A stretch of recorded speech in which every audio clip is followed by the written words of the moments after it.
Welcome in, ladies and gentlemen, to the Healdsburg Prune Packers YouTube channel for today's coverage of some Prune Packer baseball.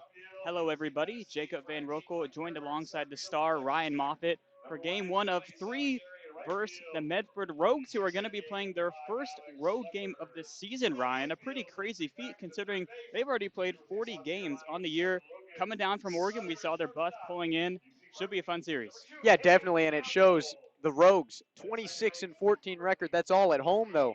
So we'll see how their travel legs are doing. Sea legs, I mean, traveling is not easy. So we'll see how it converts into a road game here against a great team in the Packers.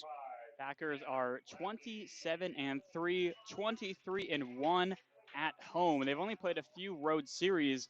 One of them was against these Medford Rogues. That game or that series was June 24th and 25th. It was a 1-1 series split. Aggregate total, you can say, was in favor of the Prune Packers. 14-10 was that two-game final in favor of Healdsburg.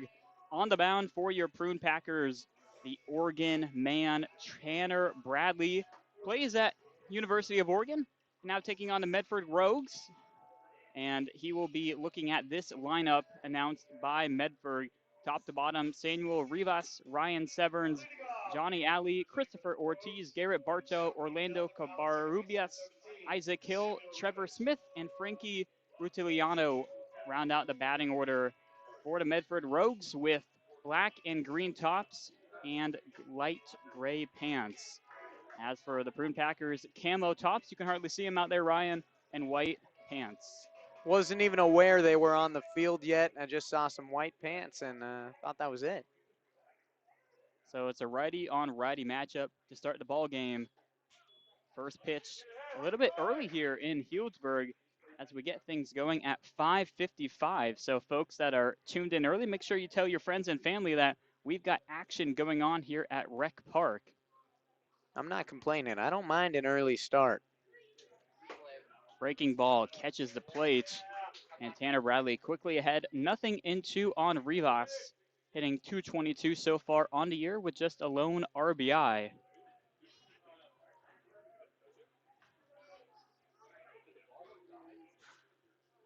Bradley comes set on the rubber, an 0-2 on the way, swinging a ground ball foul down the third baseline, and we'll give this 0-2 another go. Yeah, and it's a good move by the Packers to start Bradley here against the Rogues. We've seen some dominant performances from Bradley, some great outings here at home for the Packers, so he's going to look to add to his great year, or great summer, I should say, with the Pack in this outing today.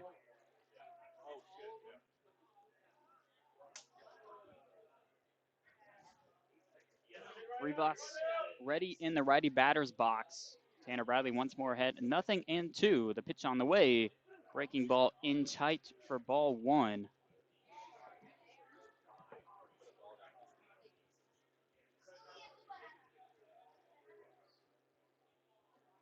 Straight up defense for your Pack with Rivas, a guy that can really spray it to any part of the field. Leading off for the Rogues. 1-2 is just poked foul on a 90-mile-an-hour fastball at the very bottom of the zone.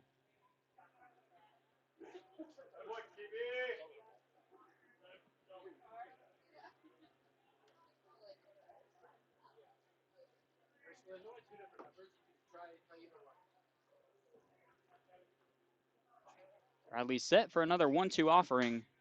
It's fouled off once more. Good battle here from Rivas. Working on the star Bradley on the mound.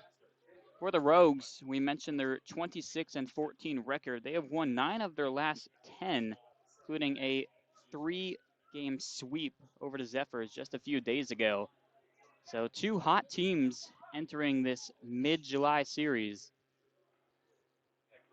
1-2. That one's painted over the outside corner, and it's a looking strikeout to start the ball game here in Healdsburg. And there's the talent we talk about. I mean, Bradley, he can work the zone like no other. And you see it right there. Great start for him against Sammy Rivas. Pitch that started about 6 inches off the plate and just caught the outside edge. Said the home plate umpire, and a good call it was. It takes us to Ryan Severns, a gaucho representing UCSF. SB. Takes the first one just off the plate for ball one. Severns hitting .243 so far on the season with 1 home run and 7 RBIs in summer ball.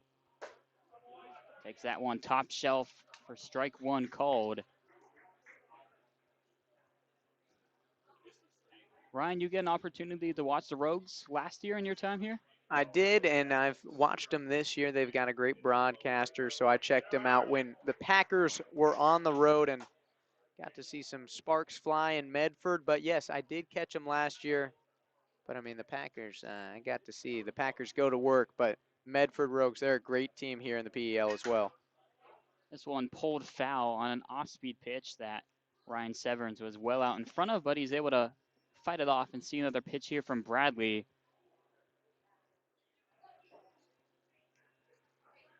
We've got comfortable temperatures here as we enter the late afternoon stage of this Tuesday. Temperatures in the low 70s and a slight gust out to left field. On that appeal down the first, they say Severns went around, and that's back-to-back Ks for Mr. Tanner Bradley. And he's going to look to continue this day right here. We know pitchers are usually on a pitch count or an inning count, but if he continues this up, the coaches might have no choice but to keep him in. We're on a perfect game watch here in the bottom of the first. A little early, but yeah. I mean, you're not wrong. You're not wrong, though. Three-hole right fielder Johnny Alley steps up to the plate, representing Cal State Northridge. First lefty we're seeing here in the lineup for the Rogues. 1-0, a bit inside. And Johnny Alley ahead 2-0. Has his average hovering right around 300, currently at 297. 5 RBIs so far on the year. And the count quickly sets to 3-0 on Johnny Alley, with the cleanup catcher Christopher Ortiz waiting on deck. He's got no catcher's gear on, so he's got some confidence here in Alley to get aboard with 2 gone in the inning. And he's going to be right. 4-pitch walk to Alley on a close pitch at the top of the zone. And there's the first runner of the game for the Rogues. I blame you, Jacob. You call the perfect game after the first two outs, and then just like that, it's gone. So Tanner Bradley's going to be looking for you after the game. He can find me right up here, but I'm sorry, Tanner Bradley. No hitter watch, still intact. next object on the list. Breaking ball, low and in on Ortiz. One of the better bats in this lineup, hitting .343 with 7 runners brought in on the year.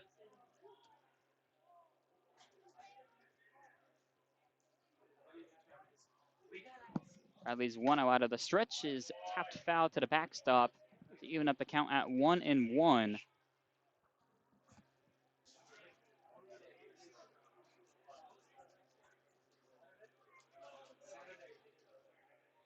Prune Packers are coming off a Sunday doubleheader split a couple days ago versus Solano Mudcats. Mudcats are last in the PEL as Bradley hits the forearm of Christopher Ortiz. And that'll put runners on first and second with 2 gone. But Ryan, that loss to the Mudcats on Sunday, pretty tough when you compare the 2 records. Mudcats now 4-13. Prune Packers, the reciprocal, 14-3. So a tough one there.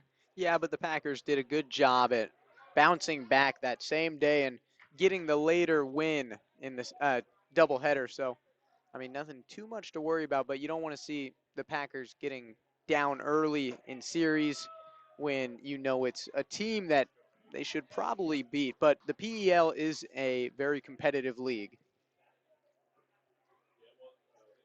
This takes us to Garrett Bartow representing Sonoma State University.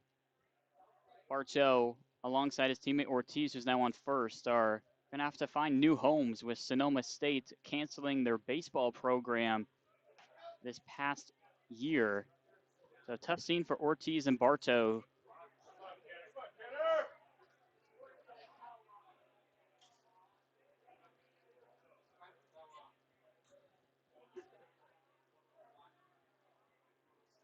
Two-0 pitch. catches the very bottom of the zone. Friendly call there for Bradley as he tries to battle back in the count.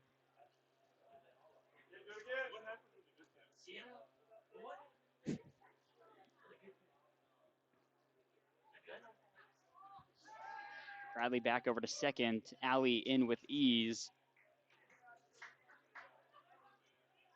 So after back-to-back strikeouts to start the game for Bradley, it was a 2-out walk to the man on second, Johnny Alley, and then he hit the next batter in Christopher Ortiz. Now behind in the count, 2-1 on Garrett Bartow. Bartow leaves it off, and another 3-ball count here for Tanner Bradley. Orlando Covarrubias standing on deck for Medford as a left-handed batter. 3-1 pitch. Foul ball off the plant foot of Bartow. He's going to have to shake that one off as he gets out of the batter's circle. Yeah, that's got to hurt right there. I mean, direct contact to the top of the foot. That's some tough pain. Have you ever had anything like that? When you don't play baseball, typically you don't get that situation. So thankfully for me, I've not been hit on my plant foot. Have you ever broke your foot? I've not. All right. No bones broken. Can't relate, I guess. Sorry about that. Well, I've never hope you're okay. I've never broke my foot either. I was just wondering. Payoff pitch from Bradley in the dirt for ball 4. Alley was on the move to third, and he'll stay right there as that one got away from Prather for a moment. And that's going to load the bases here in the top of the first inning, where the Rogues, no hits, just 2 walks and a hit by pitch.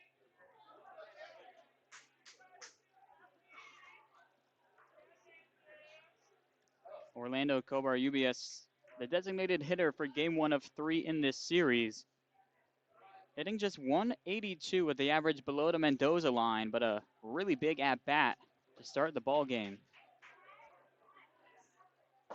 Takes the first pitch downstairs. And Bradley struggling to find the zone, and that's going to bring out Hideki Prather to talk things over here in the top of the first inning.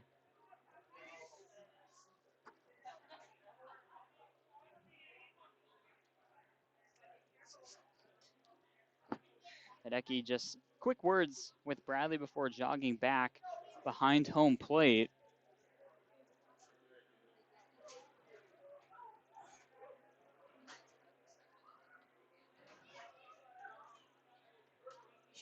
Bases are loaded for a man with just 2 RBIs on the season.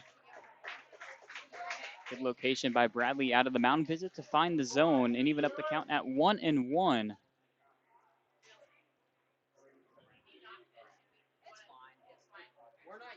Variety's offering just misses down and away.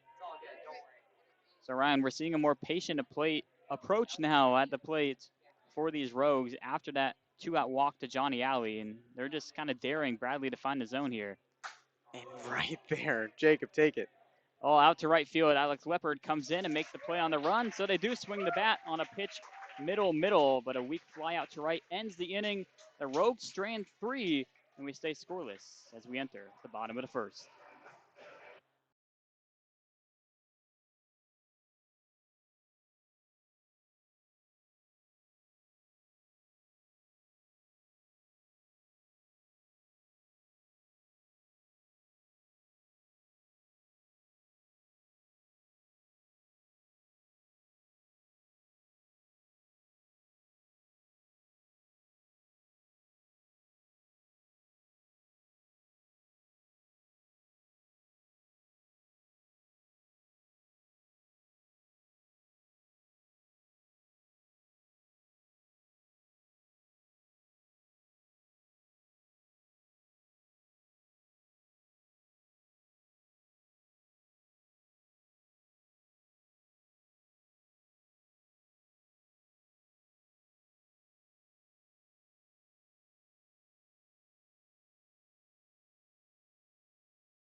that can spark some momentum as the bats start here with Antonelli Savateri.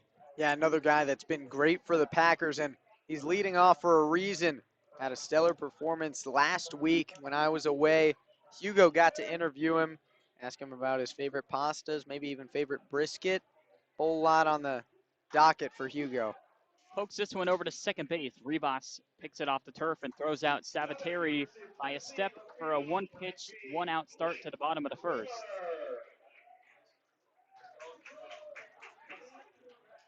Dylan Forelli, the righty on the mound for the Medford Rogues, representing Occidental College near the Bay Area. Another lefty due up here with Blake Grimmer. Takes the first pitch well outside for ball one. Grimmer, since coming over from University of Tennessee, has just raked for the Prune Packers, average sitting at 375 with 3 home runs and double-digit RBIs. Takes a slow breaking ball, low and inside for ball one. I don't know what your eyes are seeing, Ryan, but a little interesting release here from Forelli. Almost more of like a shot put. Yeah, it is an interesting arm angle that he's releasing it or getting to. It is different, but I mean, he's getting the job done. He's able to throw strikes with it, so I'm not a pitching guru. I think you saw that before the game. I can just hold a baseball. That's about it. Well, Grimmer would love to have that pitch back. Just a blooped curveball, middle. Maybe almost too slow. Now even at 2-2, fastest pitch we've seen so far, just 74 miles an hour. Hit this one hard through the right side of the infield, and Blake Grimmer is aboard as the first runner of the game for the Pack. Yeah, good job right there by Grimmer, just finding contact, getting a barrel on the ball to get on and start their inning of work. So here is Logan Sutter, a man that we've talked about pregame, maybe with a little chip on his shoulder. MLB draft underway. Logan Sutter was not called after 1 point leading the nation in doubles at Vanderbilt. Was left off the draft boards, and we'll see what kind of swing he has here. See if that kind of carries some energy into this game for Logan Sutter. Yeah, and we'll have to see. I think he's still super excited. He's got next year to go play at South Carolina, so I'm sure he's thrilled about that. Yeah, But you got to be. we'll have to see what he does today.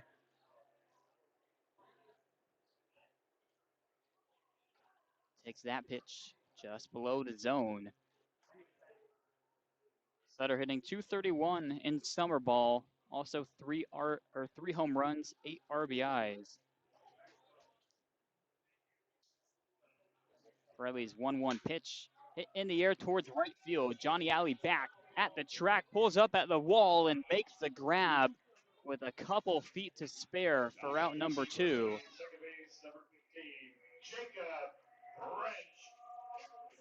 Yeah, that was smacked, Jacob. I mean, right up against that fence. I mean, a little bit farther, and that's probably out of here.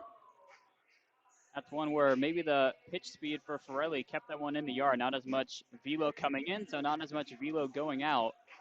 That one stayed in the yard, and now Jacob French due up with a runner on first and 2 gone in the inning. Swings at the first pitch, a liner to Rivas at second, and they're going to say he made the grab in the air to retire the side. A 1-out single by Grimmer goes no further, and a 0 on the board for the Pack in the bottom of the first. Scoreless entering the top of the second.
Tanner Bradley ready for his second inning of work, set to face the bottom of this Rogues order.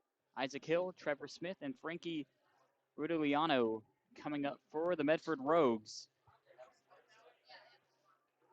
First pitch upstairs to Isaac Hill. Man hitting .250 on the season with 3 RBIs. Rogues are 4-8 in the PEL conference, puts them in 4th place, only ahead of the Kings and Mudcats. That one catches the top shelf on a good off-speed pitch to even up the count at 1-1. Bradley requesting a new baseball, and he'll get it. So far on the year for the right-hander, 4-0 with a very respectable 3.11 ERA. 22 strikeouts now after he had 2 in the top of the first to just 7 walks. But he's now behind in the count, 2 balls and a strike. We last saw Bradley on the road versus the Lincoln Potters, went 4 innings of work, gave up 4 earned runs, which was 4 of his 6 for the entire season. He's behind in the count, 3-1 once more. Gave up a couple walks and a hit by pitch in the top of the first, but worked out of a bases loaded jam to retire the side. 3-1, good location. Arm side action to run the count full. And Ryan, we saw that he was capable of getting out of that jam, but I'm sure he doesn't want to have to go through that again. No, if you can avoid that, I mean, you'll avoid it, and he'll get his outs early on in this inning to keep away from getting people on. Payoff pitch hit hard into left center field. Grimmer and Savateri going back, and it's the center fielder Antonelli making the grab. About 385 feet worth of a flyout for out number 1 here in the second. Yeah, it's tough for any batter out here. I mean, that center field is so deep. You can get a hold of a ball and you'll still fly out. It's a little frustrating, but one of the things you have to work around at Rec Park. Savateri covering about 120 feet of ground on that fly ball. It takes us to Trevor Smith. Smith representing Wazoo, Washington State. Summer ball only hitting 200. Has yet to register an RBI on the year. Backs out of the way, but that one catches the inside of the plate. This two-seamer working early for Tanner Bradley.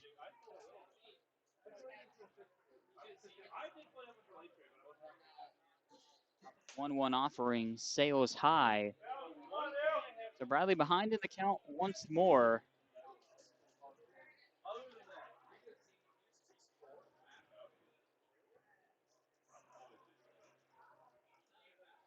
Righty's offering produces a swing and a miss. Smith over the top of that fastball.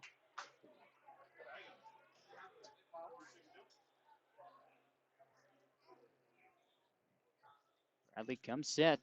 2-2 pitch on the way. Swing and a miss. An ugly one by Trevor Smith, who chases a breaking ball in the dirt. Third K of the game, and out number 2 here in the second. Yeah, that's a good job by Bradley. We're seeing what we saw early on in the game before the walks, and if he continues on that trajectory, he's going to have a great rest of his game.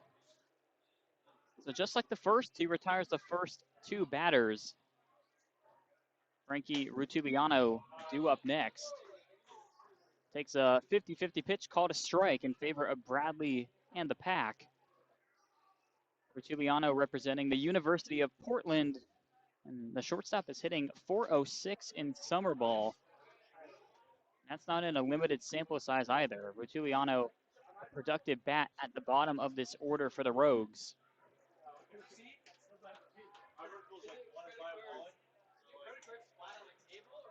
Bradley's 1-1 pitch, swing and a miss. Good breaking ball. And ended up in the lefty batter's box, but Rutuliano couldn't hold back.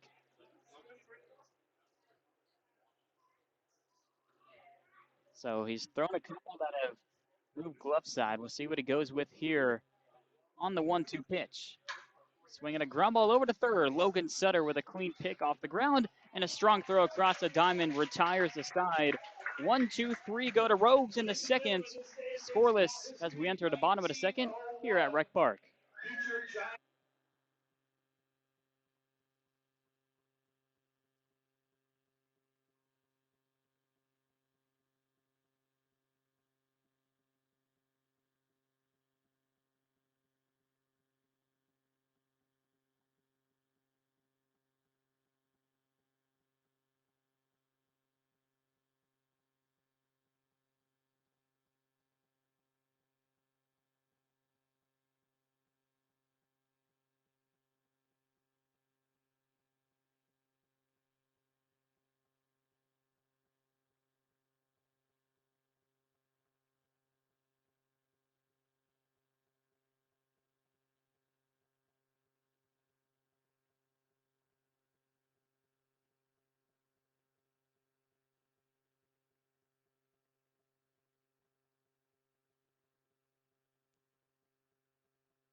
JC Agard ready to lead off the bottom of the second for your Prune Packers.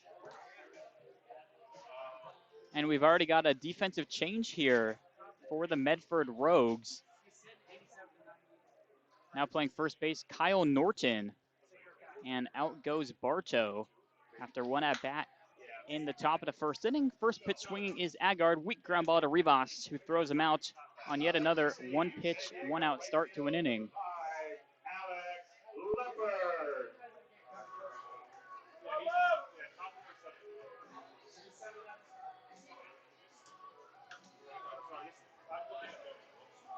Due up next, the hard-hitting lefty Alex Leopard.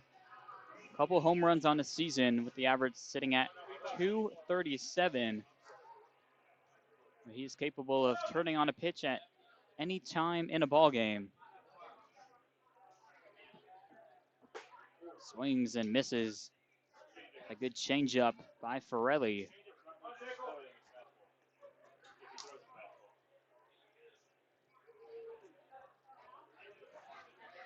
Infield shifted slightly to the right with the lefty up to bat. 0-1 on the way. This is arm side to even up the count at 1-1.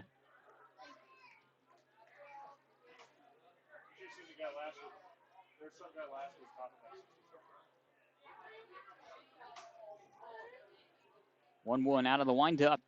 Low and inside as Leopard stands tall in the batter's box.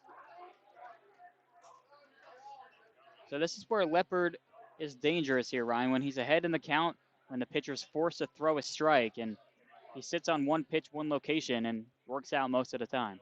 Exactly, and he has so much power, and he can hit for contact too. We'll see what he does here. Takes a pitch, not where he wanted it to, and a good eye by Leopard, and now he's ahead 3-1.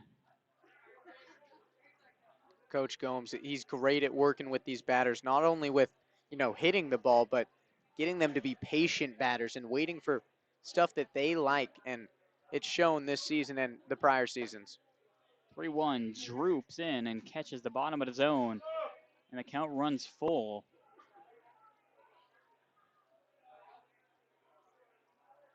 On deck, Cade Campbell for your pack.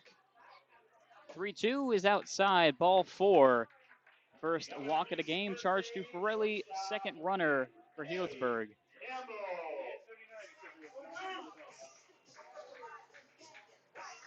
Patient approach there from Leopard, a good sign for the Prune Packers, and it takes us to our second Cal Berkeley player in the lineup with Cade Campbell. Campbell looking to find it here with the barrel, hitting just 209 so far in summer ball.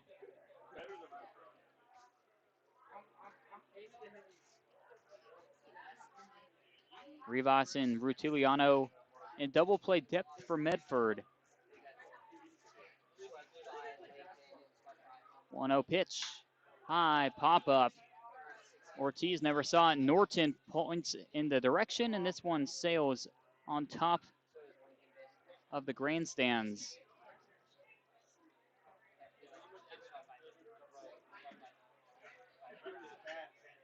Cameraman Marty out to get the baseball and toss it back in the dugout. Shout out to Marty. That's a good hustle by Marty right there.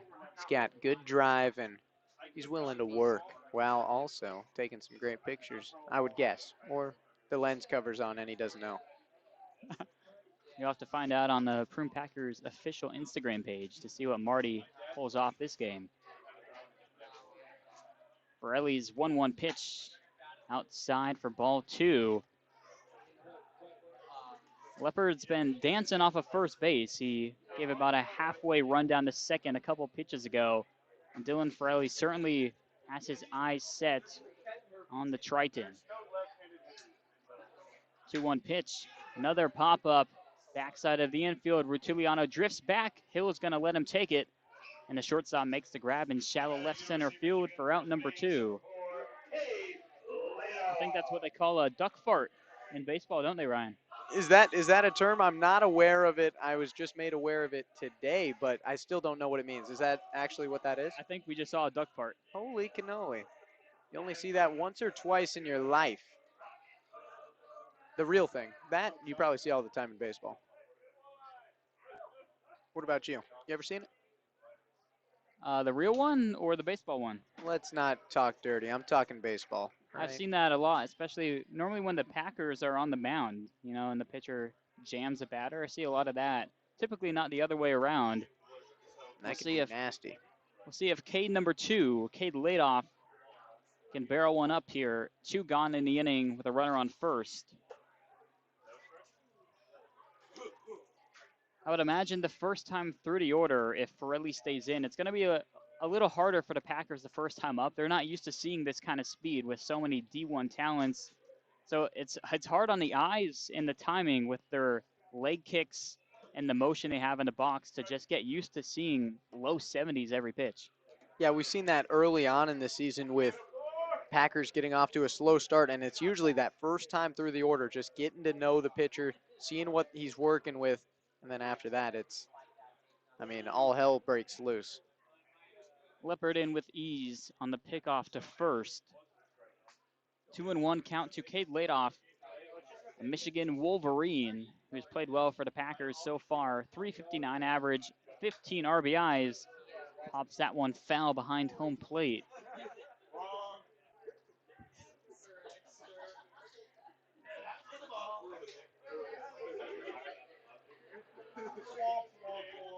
Two and two count. Ferrelli looking for his first strikeout of the early ball game. 2-2 home. On the ground foul down the third baseline, and we'll give this another go.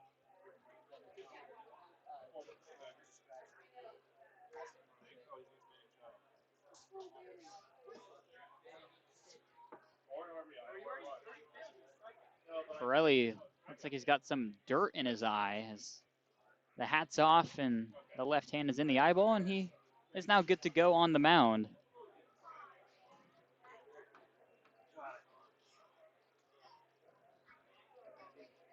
Leopard on first.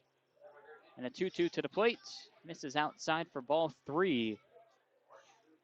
So now Leopard will be on the move with Hideki Prather standing on deck for the Pack.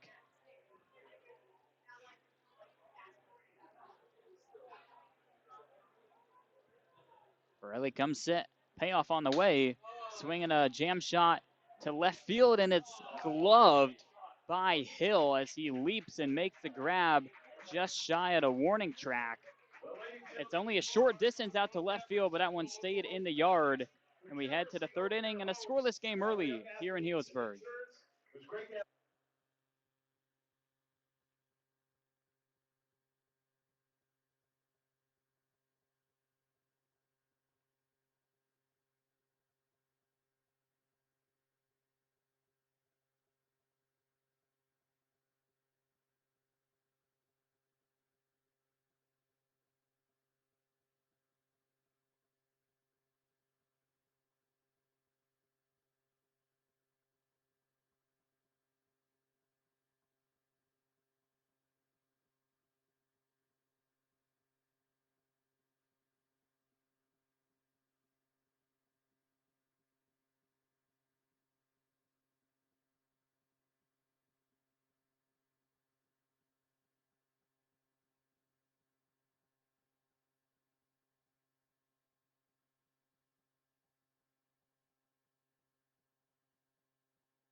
Your choice. Tanner Bradley finishes getting loose as we enter the top of the third inning. Still scoreless here early, Ryan, at Rec Park after 2. Yeah, it's a great pitching performance. These batters are still trying to figure out what's going on. I mean, nobody's been able to figure out either Finelli or Tanner Bradley, and it doesn't look like that'll change, especially with Bradley. I mean, he's had a great game so far. Already 3 strikeouts, or excuse me, yeah, 3 strikeouts today. So You got it. great day. Yeah, thank you. I need some reassurance there. Second time up to bat is Samuel Rivas, as Bradley is going to make his second time through the Rogues order. And a first pitch swing and a miss by Rivas, who struck out looking on a very nice backdoor two-seam by Bradley to lead off the ball game.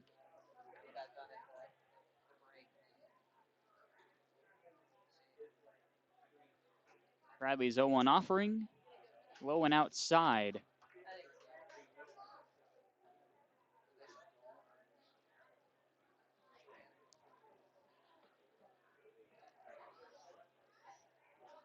Bradley shakes off one call from Prather and now comes set on the mound. 1-1 on the way.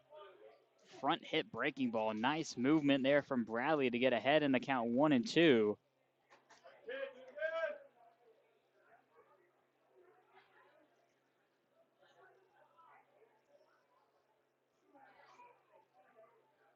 Ryan mentioned 3 Ks already for Bradley, looking for a 4th, and he gets it. Rivas chases a slider well outside, and he struck out twice now in the early ball game. And Bradley, I mean, he puts on a show for these first 2 outs. We'll have to see if he continues his work and holds these Rogues scoreless. Ryan Severs due up for the second time in the ball game. He also struck out swinging in the first. Takes one low and away despite the frame job by Hideki Prather behind home. I mean, Hideki Prather, he should become a car salesman when he's older. I like the commitment there. He's trying to sell it to the ump. Just didn't get it there, but I see a lot of potential. You know, Ford or Chevy, watch out. This guy's going to be hot coming out of college. You're going to want him. Did a pretty good job there to get the strike, and the count evens up at 1-1.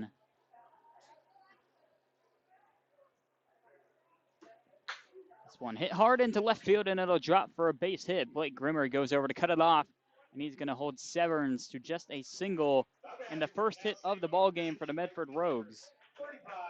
Yeah, they finally got it there, and it was on a good hit, too, out into left field. So we'll see if they can carry on with that momentum and see if Severns gets the chain moving for them. Yeah, was able to turn on an inside fastball, too. Not very easy to do, especially against Bradley. Guy throws high 80s, low 90s. So Severns aboard for Johnny Alley. Walked and was stranded at third when the side was retired in the first inning with the bases loaded.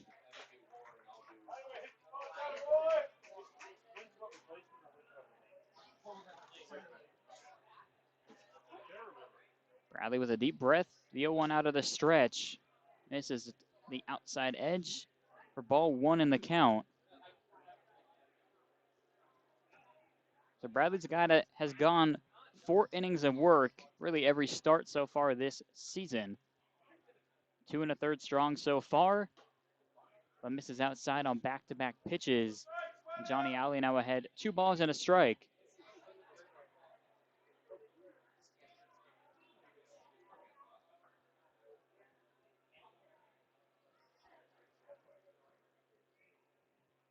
The Ducks' 2-1 offering is pushed out of play, foul. And the count runs even, 2-2. Wind has picked up As you can maybe see on the far left side of your screen, the American flag blowing out to straightaway right center field towards the basketball court over the right field fence. Bradley over to first. Severns slides in safely.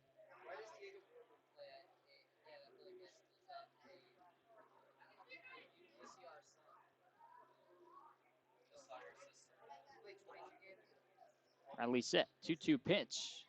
Outside once more. So the breaking ball has missed arm side a couple times in this at bat. And now a payoff coming to Alley with Christopher Ortiz standing on deck.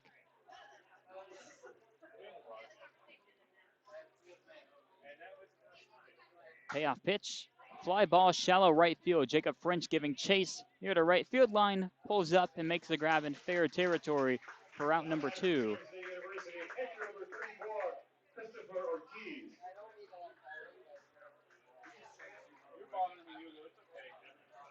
That's a good read by Jacob French, able to take the perfect angle to make the grab before it even thought about falling in fair territory. Now with 2 gone, Chris Ortiz due up for the second time. He was hit by a breaking ball on his left arm the first time up and takes a good fastball down the middle for strike 1 called.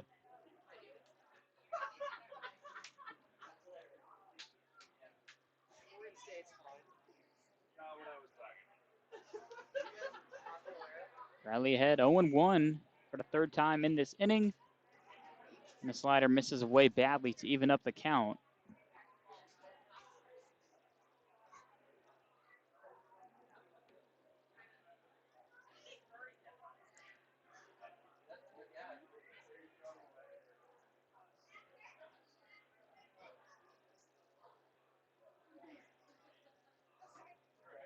Bradley deals a 1-1 pitch.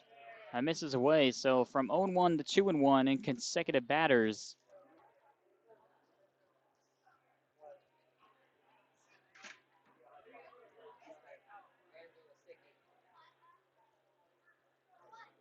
Severns a modest lead off of first. 2-1. In the air, down the third baseline. Prather giving Chase Sutter the same, and it's Logan Sutter who makes a grab in foul territory to retire to side. Rogues leave another runner aboard. 4 for the game.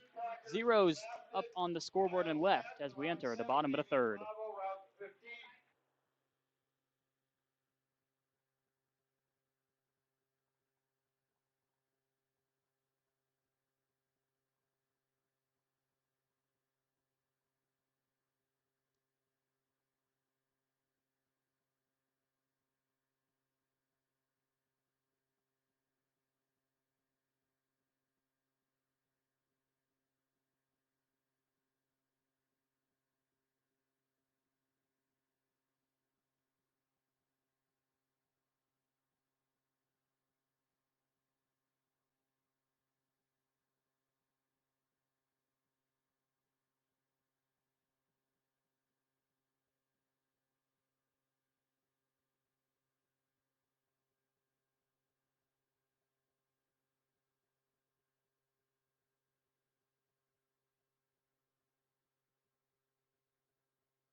We welcome you back here to Rec Park for the bottom of the third inning. Scoreless game so far here in Healdsburg. Coming up for the pack, 9-1-2 in the lineup card, beginning with Hideki Prather. Prather takes back-to-back pitches, and the count runs to 2-0. Prather representing the Clemson Tigers, hitting just .229 in summer ball so far with 3 RBIs on the season. Dylan Farrelly ready for his third inning of work. Prather underneath that one, pops it up down the first baseline. Ortiz takes off the masks, and he can't make the underhand scoop catch in foul territory. And Prather given another shot at life to lead off the bottom of the third. I mentioned the wind and the top of this inning blowing to the right, but Ortiz still with some difficulties on that pop-up. The count runs to 2-1 on Prather. Pushes that one foul.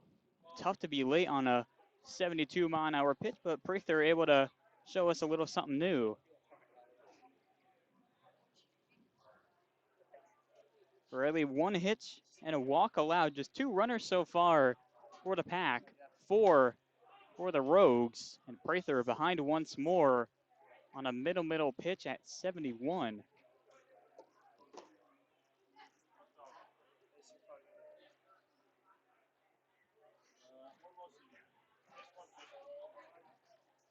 Count even at 2-2.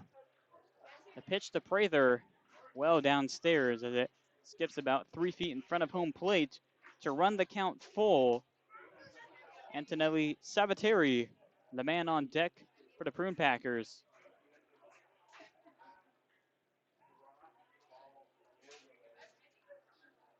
Prather looking to time one up here on the pitch from Forelli. Instead, he'll spit on that changeup low and outside. Second walk of the game, and it's the first time the leadoff man is aboard for the Pack. Yeah, good start there. Patience. We talked about it earlier, and now we get to talk about it again because Hideki Prather just showing off his patience up there and getting off to a great start in bottom of the third here. Here is the leadoff man, Antonelli Sabateri, grounded out to Rivas on the first pitch he saw of the ball game. Takes that one well outside. Clocked in at 78. One of the faster pitches we've seen from Forelli as he now works through the Packers order for the second time in the ball game. 1-0 pitch hit hard up the middle over the glove of Rutiliano at short and into center field. And the Prune Packers have men on first and second to lead off the third. I mean, that was a hard hit ball there. Great contact by Savitere, and it moves a runner into scoring position. Hideki Prather now at second.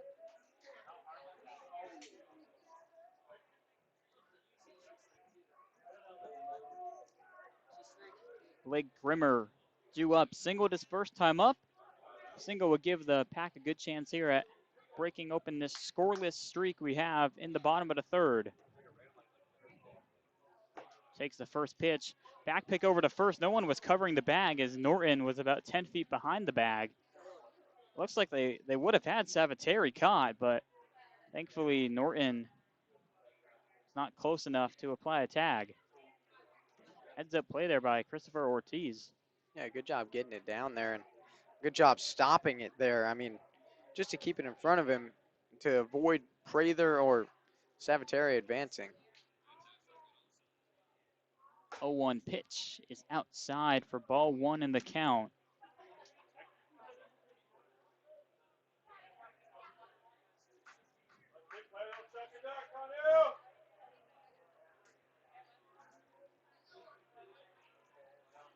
One and one the count to the hard-hitting lefty Blake Grimmer. Riley a long look at second and now deals home high and outside for ball 2.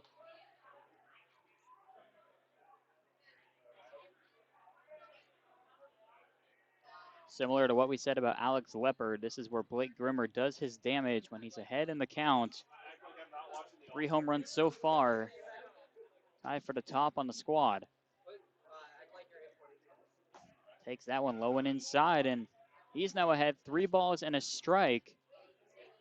With runners on first and second and nobody out here, Ryan. A good opportunity brewing for the Packers. Yeah, this is where you want, this is where you want the Rogues if you're the Packers. You're already ahead in the inning. You got runners on, no outs, and you can take the lead right here. 3-1. Hit hard into left center field. Hill giving chase to his left and makes the grab for out number 1 and unable to advance either Prather or Savateri on the out.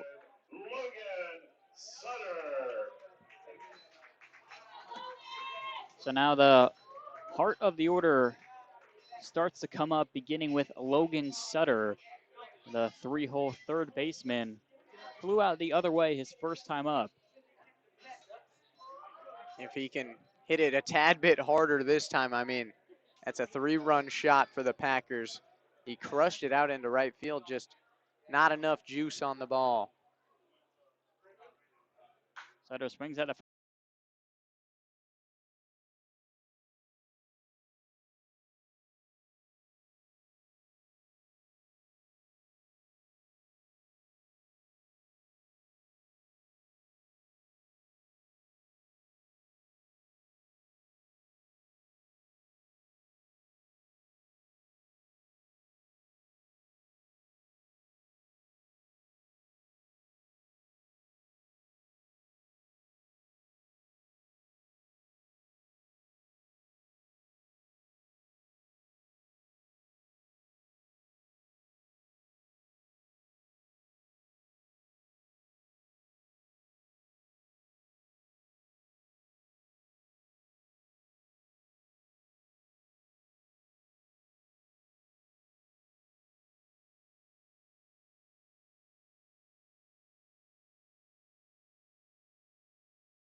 All right, welcome back, Packer fans and all viewers. We apologize for the technical difficulties, but we are officially back and ready to bring the stream to you. New pitcher, Blake Crawford in, and he just got a strikeout right there to close out the top of the 4th inning, but not before the Rogues put up 2 runs. So we'll come back in a minute and fill you in on everything you missed in the bottom of the 5th, or the 4th, excuse me.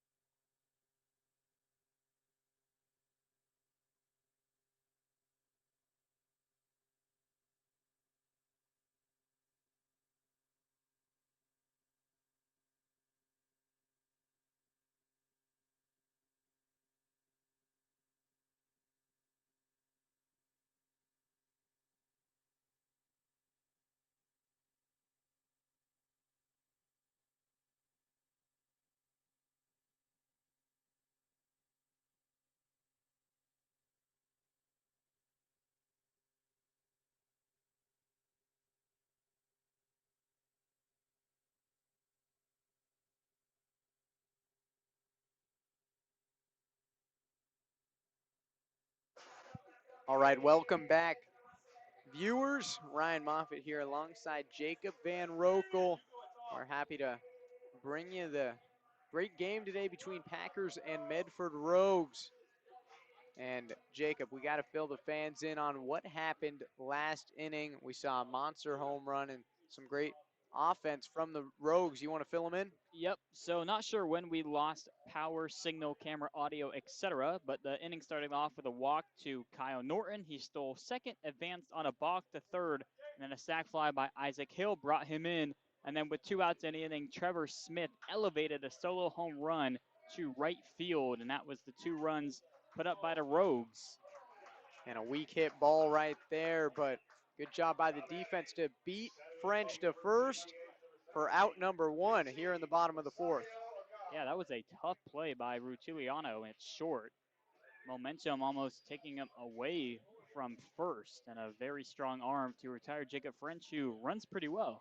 Yeah, fast guy, so required a lot of arm strength to get it there before French did. And now Rogues have to deal with J.C. Agard, another guy who's been very dominant for the Packers this season, as he has a big swing and a miss there. Forelli now pitching with this 2-0 lead. We'll see if he can remain consistent on the mound with 3 1/3 scoreless so far. Pitch from Finelli in there for another strike.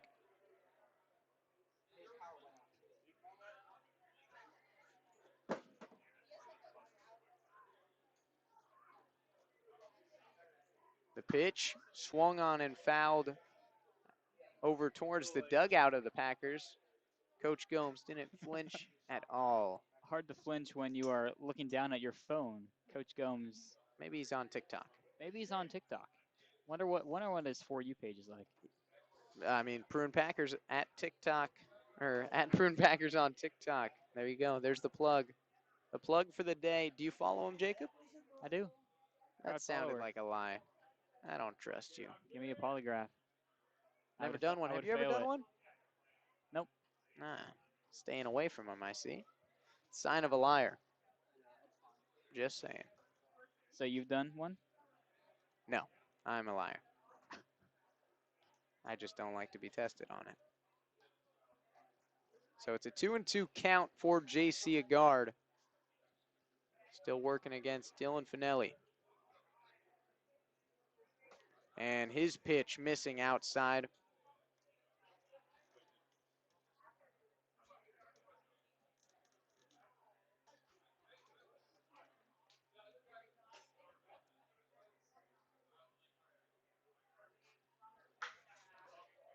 Hit hard by Agard, and it goes out of play.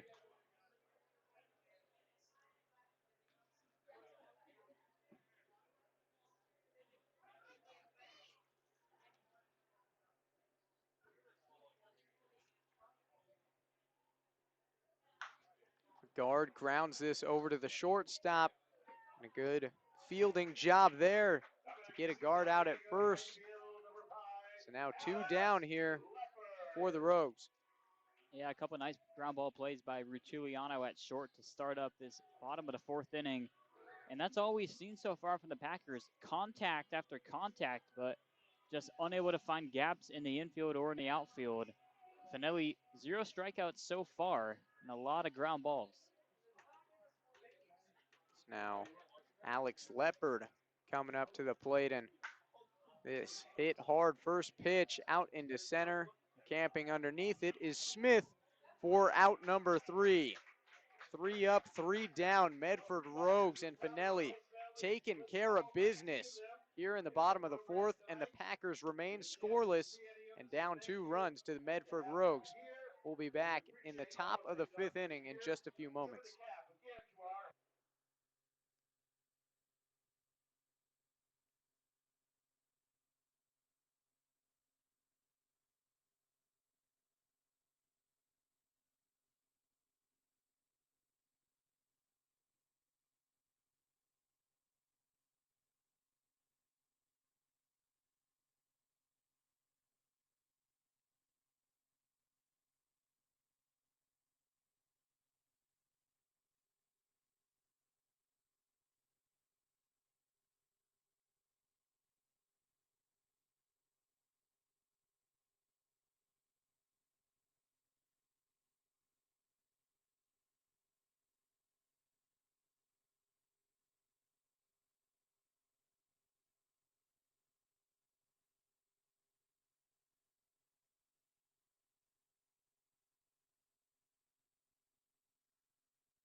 Welcome back to all our viewers. We are here in the top of the fifth. Blake Crawford on the mound for his second inning, or first, holy cow, Jacob, we're going to get there. First full inning of work. Proud of you. Thank you. I needed that. And his pitch missing outside. First pitch right there to the leadoff man, Sammy Rivas.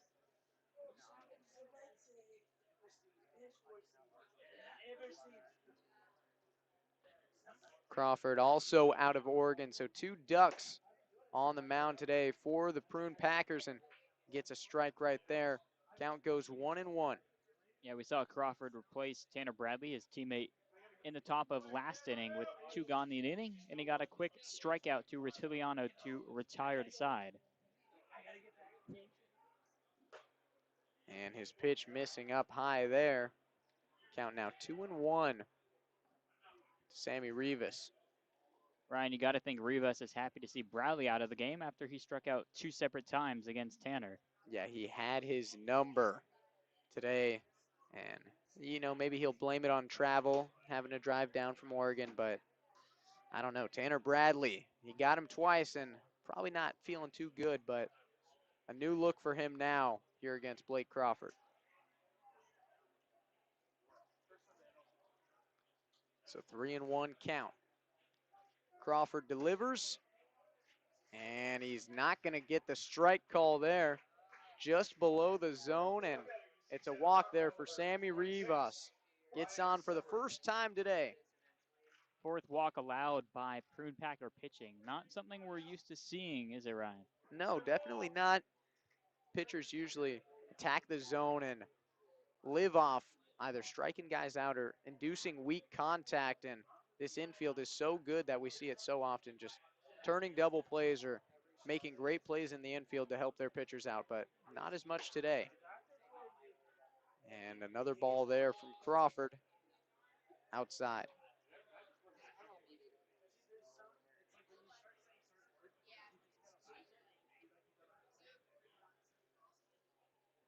Crawford fires, and a big swing and a miss from Ryan Severns.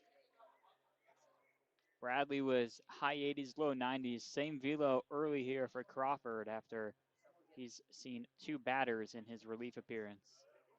Oregon, they know how to train him to be exactly, it's like they've got a machine out there. Just same person. Another miss there from Crawford. Count goes 2-1.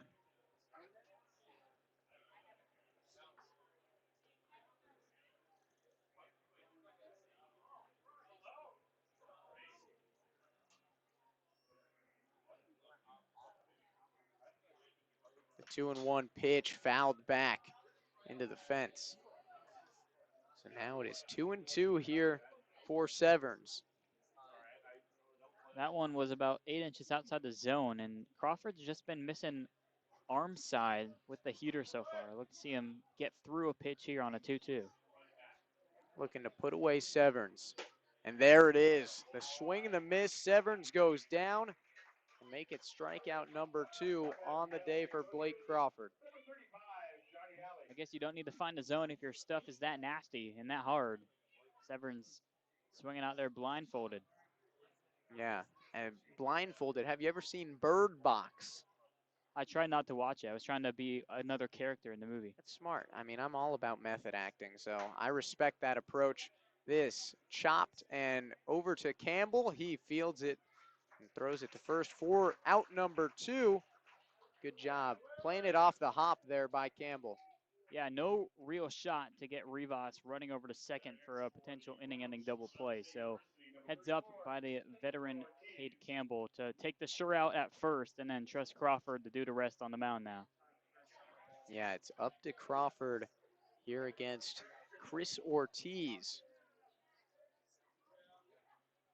Ortiz was hit by a pitch in the first inning and then flew out, or popped out, excuse me, after that. And a hard foul ball right there over the API hot chicken truck. And Jacob, did you try them out today? Unfortunately, I did not. I was wondering if they would give me one for free as a little test run, but They did not. They're business first there at API. Not everyone is Costco. You can't just go mingle around and get free samples. That's my approach when I go to Costco. Pitch inside there. You a big Costco guy? Big Costco guy. It was a new thing for me this year too. Really figured out Costco and all the benefits it has, and the free sample is certainly one of those. Just bulk, buying chocolate milk in bulk. You seem like that kind of guy. That's me. Chocolate protein shakes, of course. No, just chocolate milk. Just chalky milk. No protein for me. I'm a string bean. Crawford checking out the runner on second. Here's his pitch. Missing up high. So new to Costco. Is that just college life? Getting a big boy Costco card? Yep. Shout out to my mom. Hooked me up with a card, and when the Costco's 5 minutes from my campus, you got to utilize There you that. go. Pitch from Crawford. Another ball right there. So good patience here from Chris Ortiz. The count's now 3-1.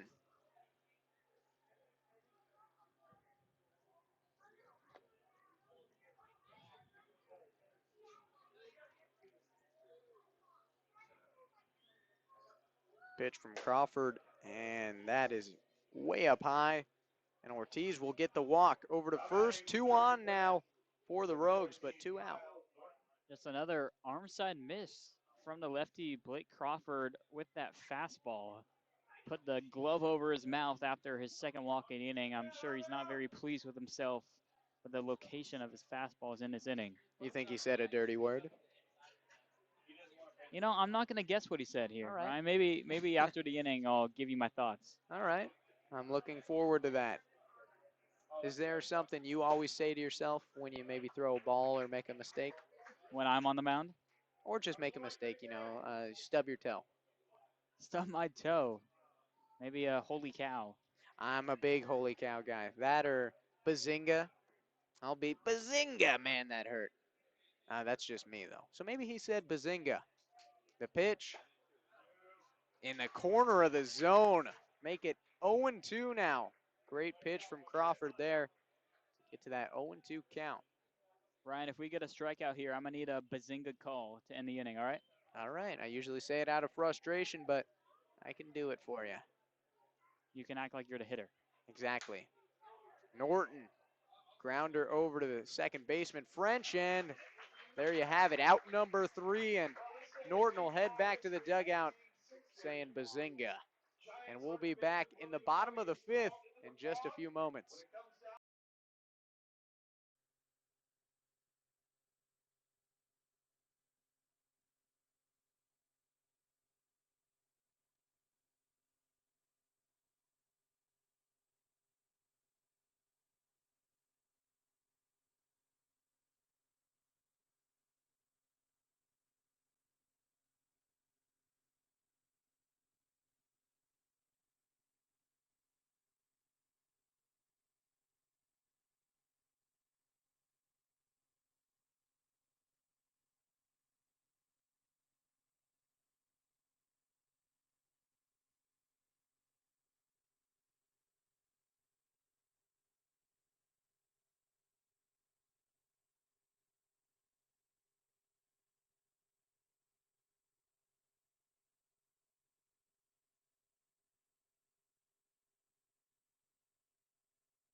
Welcome back, viewers. Ryan Moffett and Jacob Van Roekel here in the bottom of the 5th, looking for some Packer offensive action. They trail 2-0 to the Medford Rogues right now. And a great job, great day today by Dylan Finelli, huh, Jacob? He's been spectacular. You know, I got to say, when he came into the game, or when he started the game at the bottom of the first, his velo wasn't there. The form maybe not traditional, but he has found the zone. He's produced weak contact, and it's been excellent stuff by the Occidental College guy. Yeah, definitely. And he's looking to keep that going. He's gone strong for 4 straight innings. And if he can build on that, Medford might steal a road win today. And first time on the road, too. Yeah, they'd be 1 0, 100% if my math is correct, if they're able to take game one here of 3 If I did that, I would just leave. Keep it at 100%. Go back to Medford and say, I have a perfect record on the road. against the Packers, too. Yeah, Yeah, it's quite the feat. So right there, Cade Campbell gets a walk against Dylan Finelli. yeah, 3 walks for Finelli. We mentioned the 4 team walks, or now 5 team walks given up by the Prune Packers. So there has been some free passes in this game, and the Prune Packers have yet to capitalize on the first 2. Yeah, you can't leave runners on, but it's what we've seen from the Packers today.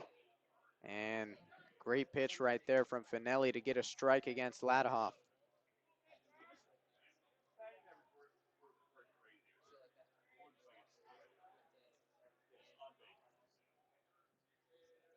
Pitch missing, low and outside. So now 1-1 count for Ladahoff.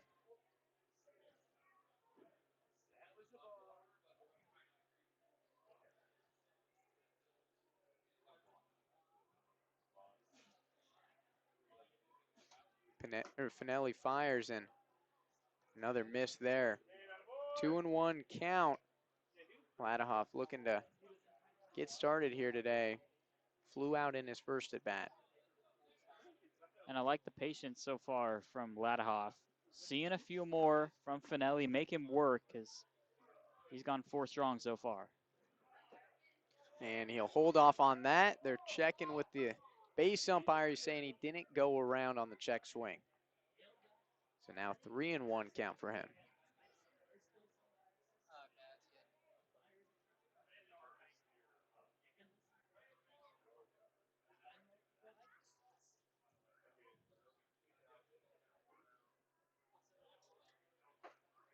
And there's the strike Finelli's looking for. Count goes full here for Ladahoff.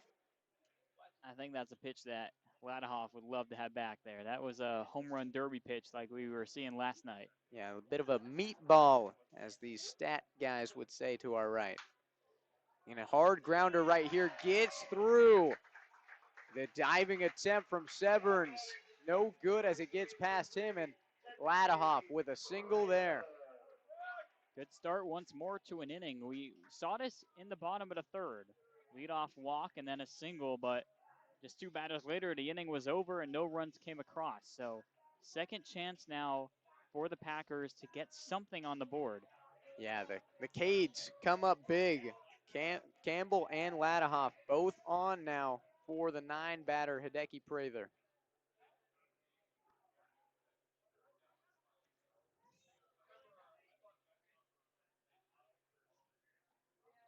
So Finelli checking on Campbell at second, and here's his pitch. Big swing and a miss from Hideki Prather there.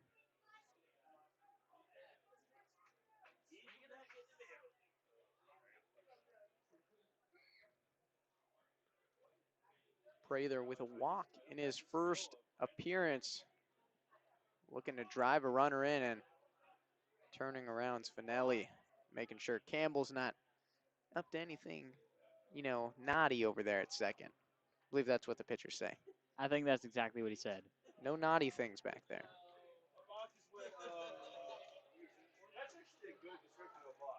So 0-1, here's the pitch. Prather watches it, miss slightly outside and low.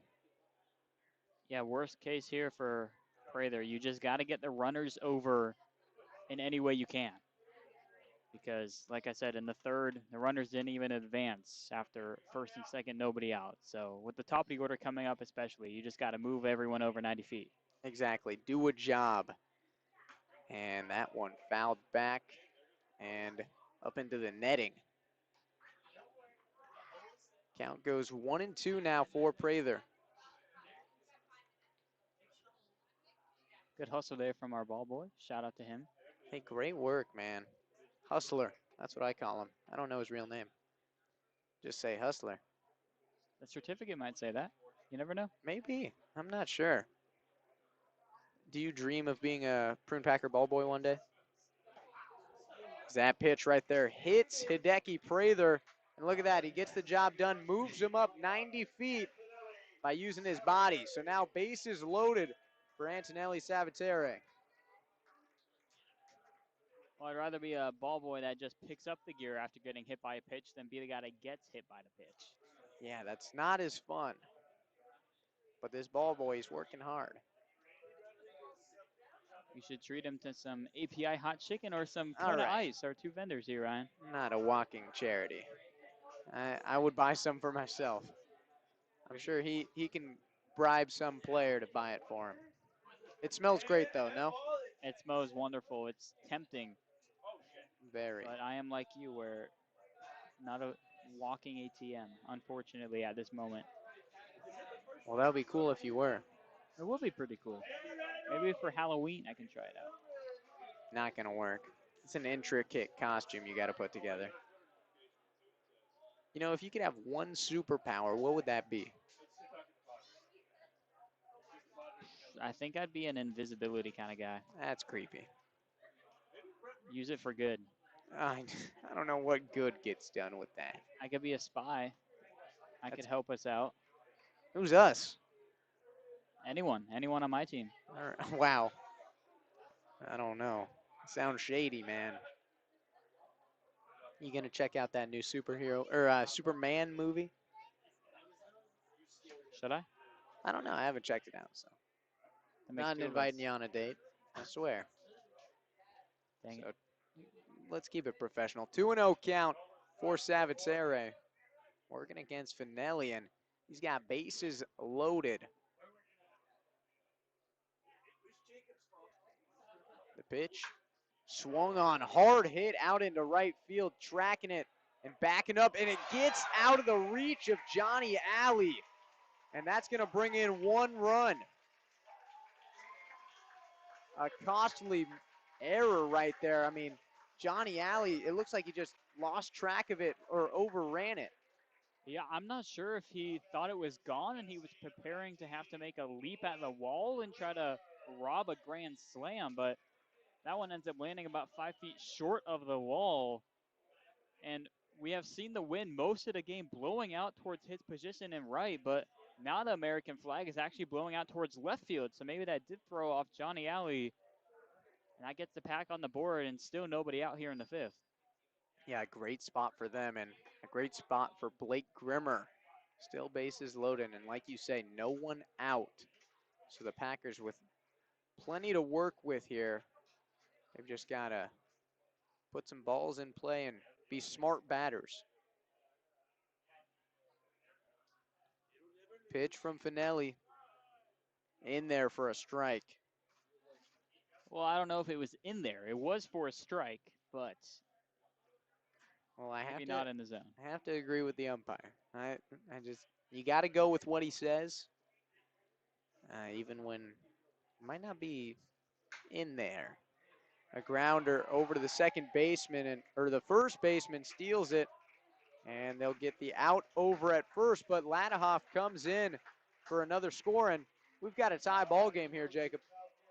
Lovely work here by the Prune Packers to just take what they're given, put balls in play, force the defense to make the play, which Alley did not a couple batters ago. And Grimmer, he didn't hit that one well at all, but it's able to bring home a run and just one out as a sacrifice. But credit Finelli getting over to first, beating out Grimmer to the bag. Not an easy thing to do on that slow of a ground ball. So it's now Logan Sutter at the plate for the Packers, and it's a first pitch strike right there to him. Yeah, he is the man that had that unfortunate 4-6-3 ground out in the third with runners on first and second. Now runners on second and third, nobody, or one out. And a huge swing right there from Sutter, but nothing to show for it. He falls to 0-2 quickly. He was shooting for the purple umbrella past University Avenue out in left field. Wow, it's like a game of I Spy. I had to look for that. And that pitch way high above the head of Sutter.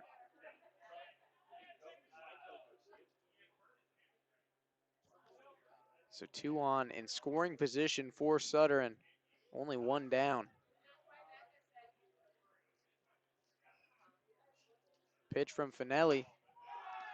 Got him.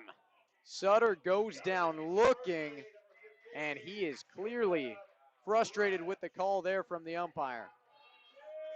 You can't blame Logan Sutter. If anything, you got to respect him for not being a little bit more vocal and frustrated, because we do have the track man over here to our right, and that one missed a little outside and a little down.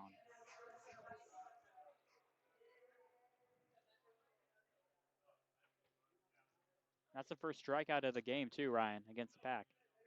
Yeah, and it shows why Logan Sutter was so frustrated. He didn't even think it was a strike, and robots proved that it wasn't. But right there, fly out over into center field by Jacob French will close out the inning here. And the Rogues make sure no other runners score for the Packers, but they get 2 here in this inning, and it's all tied up as we head to the top of the 6th. We'll be back with you in just a few moments.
All right, welcome back.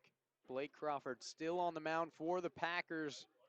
And it is the top of the 6th here in this tie ball game, 2-2, in a game that the Packers just got back into. They put up 2 runs last inning to tie up the ball game, and this is a grounder over to Sutter. His throw beating out the runner for a quick out number 1. And I know that Sutter's a veteran and he's gone through his fair share of tough calls, but it's good to see that unfortunate strikeout not get him in the field too. A nice, simple play at third to start the inning for Logan. Yeah, definitely. I mean, baseball, such a mental game, and if you let it take control of you, it's going to ruin your day. But good job by Sutter. So now it's Isaac Hill having to face Blake Crawford. And a big swing and a miss there. Hill was the man who had the first RBI of the ball game with a sac fly that scored Kyle Norton back in the 4th.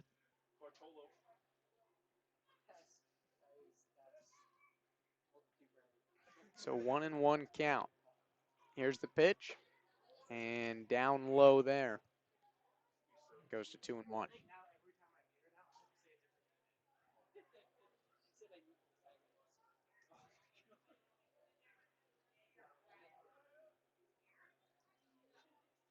Pitch from Crawford. Not in the zone, slightly outside. So hitters count now for Hill. And with the guy that had the solo home run waiting on deck, you want to try to have nobody on base when Smith comes back up. And there's the strike Crawford's looking for. Count goes full as he works against Isaac Hill.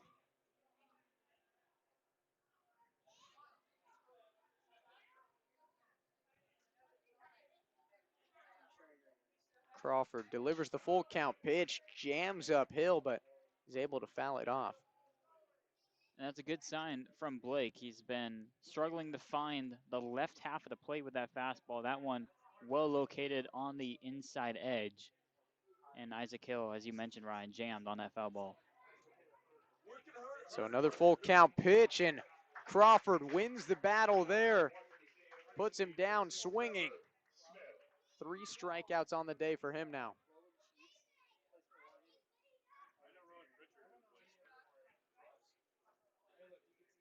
So now 2 outs for the Packers, and it's Trevor Smith. You talked about it, the home run man. He's back up and looking for some more. Yeah, the home run was his first home run and his first RBI of the season. So did 2 things at once. Hey, killing, what is it? 2 birds with 8 stones, what's the saying? I thought we were going for Travis Kelce's commercial, 2 things at once. Oh, that's great marketing there. I know what you're talking about. And that fouled off by Smith. And landing on something very loudly. Hopefully not a person. Fingers crossed. Has anything ever landed on you? Probably haven't heard that question before. You know, I don't know how many times I've got that one.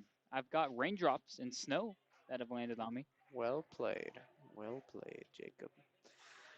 You're right, though. No snow here, though, in Healdsburg. You don't see it too often. Got to go back to 2009. You know that. On the ready. Yeah, Dylan Dreyer told me, meteorologist. Oh, that's good stuff. She's reliable. You can count on her information. You know, it snowed in Cloverdale about 3 years ago now. True story. Did you get to have some fun in Cloverdale? Yeah, a little day in the snow. But other than that, does not snow in Sonoma County all that much. Once in a blue moon kind of thing. Crawford's pitch, swung on, popped up high, and it will land out of play. Again, over by API Hot Chicken. It's like the universe is pointing to us eating some chicken. It's hard to lay off at this point.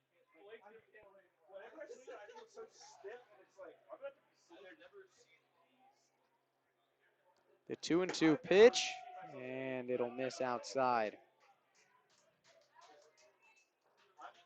So far, Blake Crawford, he hasn't had his best command, but he's managed now a full 2 innings of work without giving up a run, trying to just grind through it here.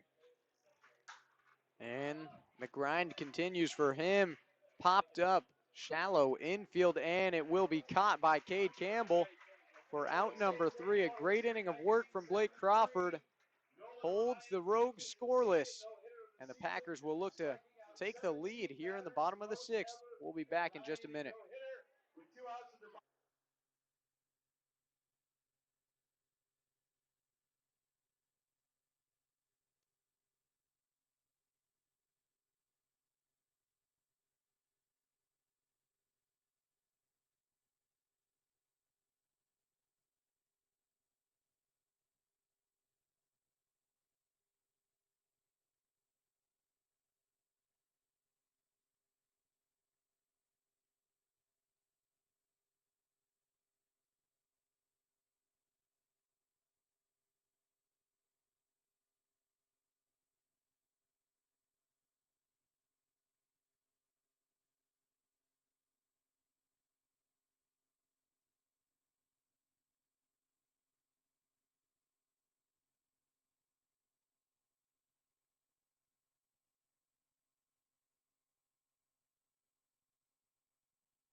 And we are back here in the bottom of the 6th inning. And Healdsburg sun starting to sink down, casting the shadows on Rec Park, and JC Agard coming up to the plate. And it's still Dylan Finelli in the game, and why not? He's done so well. Gave up those 2 runs last inning, but coach is putting the trust in him, and that's why right there. Great pitch to produce a swing and a miss from Agard. Yeah, guard, third time seeing Finelli. 0 for 2 so far, been on top of the baseball in his first 2 plate appearances. Finelli's pitch getting out of his reach and maybe held on to it too long there. Wild pitch.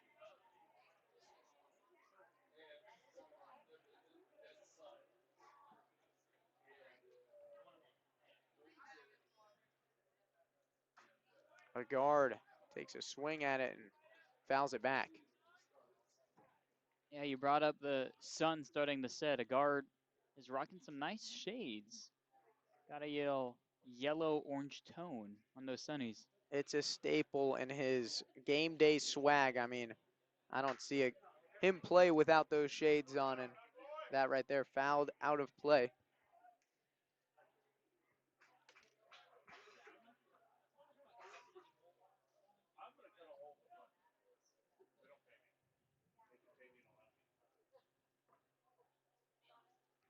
Pitch to Agard, a weak ground ball, and on it is the second baseman. His throw off target and pulls the first baseman off his bag. So what looked like it was going to be a good play turns into an error right there, and Agard's on.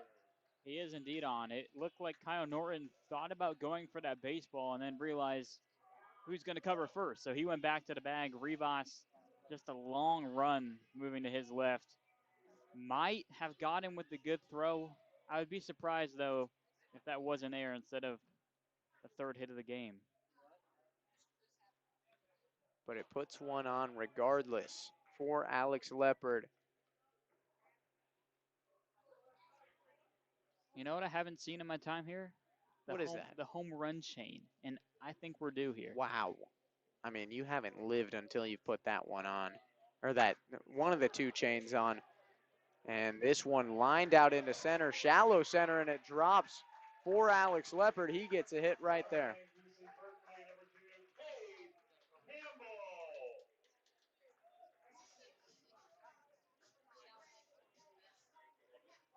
So once more, Ryan. First 2 batters reach in an inning for Healdsburg. They are able to capitalize last inning in this situation, and it started with this guy right here, Cade Campbell. Yeah, Campbell, we've seen him today, and you talk about it. He got off to a hot start last inning to help the Packers drop those 2 runs on the Rogues, and he's back up to help the chain move forward and possibly take the lead here in the bottom of the 6th. And a big swing from him right there to start off his at bat, and it's right down the foul line, but drops foul. Yeah, long run for Ali, Rivas, and Norton, and thankfully so for Cade Campbell, as he'll get another chance to swing the bat here. Yeah, and it's a good spot for him and the Packers. No outs, but 2 on. So a lot to work with offensively.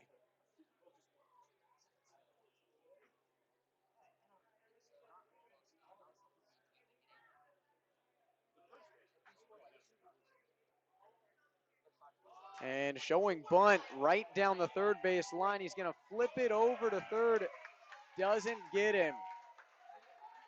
So some great small ball there by Campbell, and the bases are loaded. I absolutely love that from Cade Campbell. Both being able to potentially get himself out for the team, but we haven't seen that really at all from the Packers this season. With guys on first and second, everyone in this lineup is a threat with the bat, so they're trying to swing, and Cade Campbell recognizes the third baseman Severns playing deep. He's a fast guy at the plate, and a perfect bunt down the line that really gave Finelli no chance at any base. Yeah, and it looks like after that, Finelli's day will be done, and we're waiting to see who it is. We'll be back in just a minute when we figure out who it is.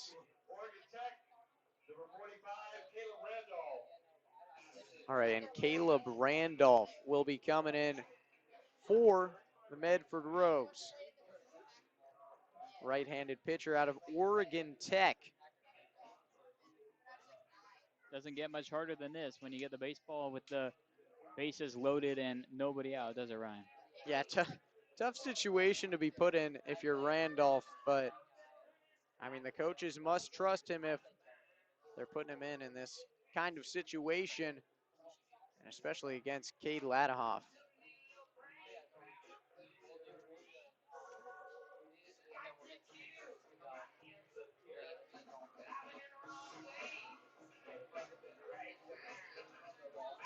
Randolph in there at 6'4".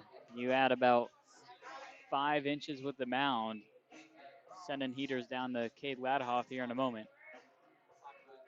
Yeah, I mean, Randolph, big guy, probably maybe 1 or 2 inches taller than me, and he's looking to deal it to the Packers here in the bottom of the 6th. And we'll see what kind of velocity difference we have between Finelli and Randolph. Packers have really only seen pitches between 65 and 75 a majority of this game.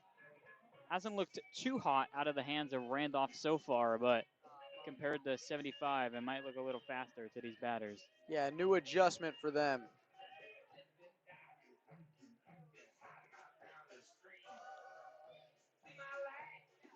We see a pitch from him right there, and not tracking on the TrackMan yet, so we don't have that information ready.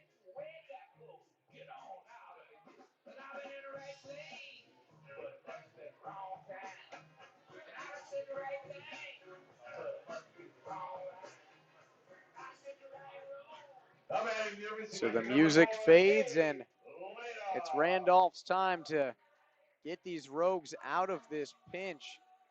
No outs, bases loaded. Cade Ladoff coming up. Excuse me, Cade Ladahoff. And Randolph tasked with one of the toughest jobs in baseball.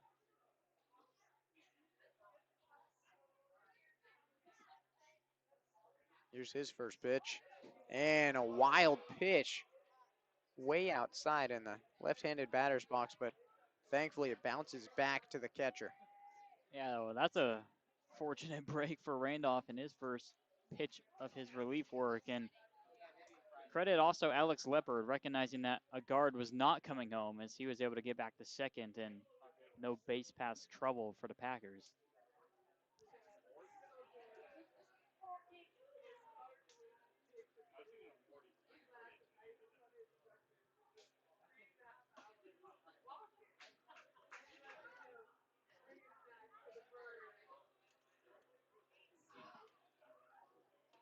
So it's a 2-0 count for Ladahoff.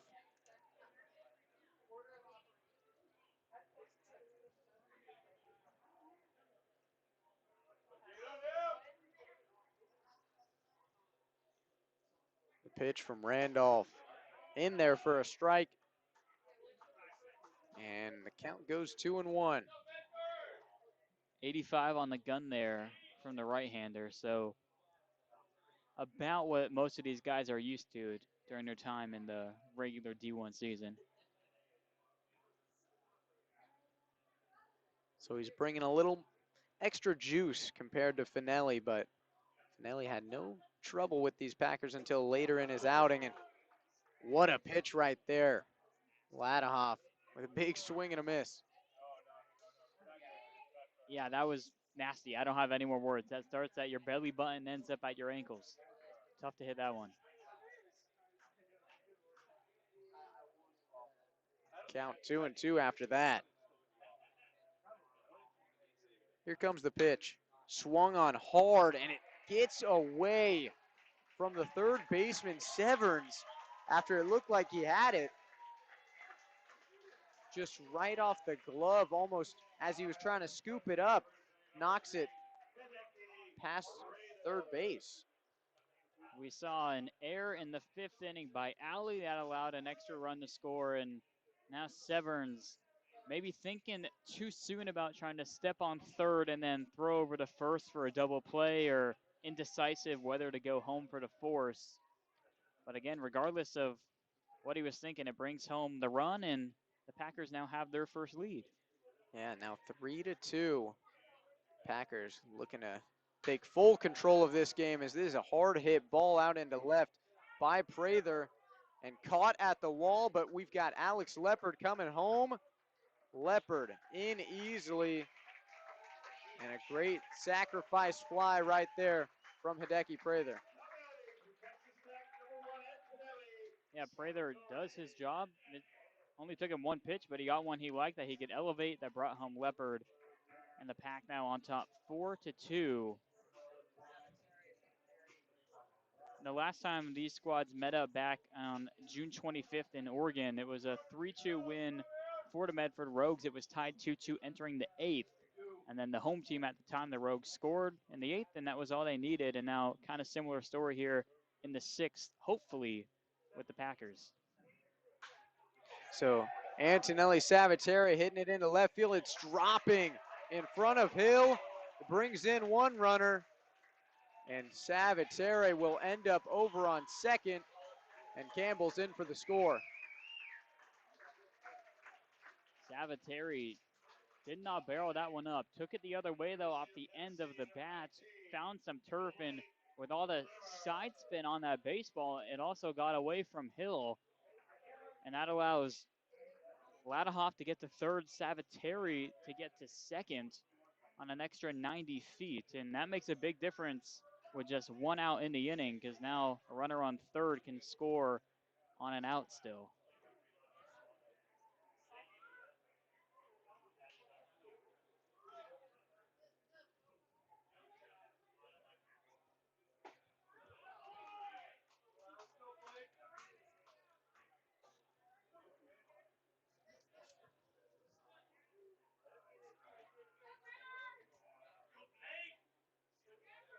So now Grimmer working with that 0-1 count against Caleb Randolph.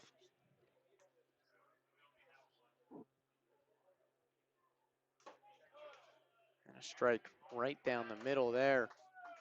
Grimmer watches it go by. Counts 0-2.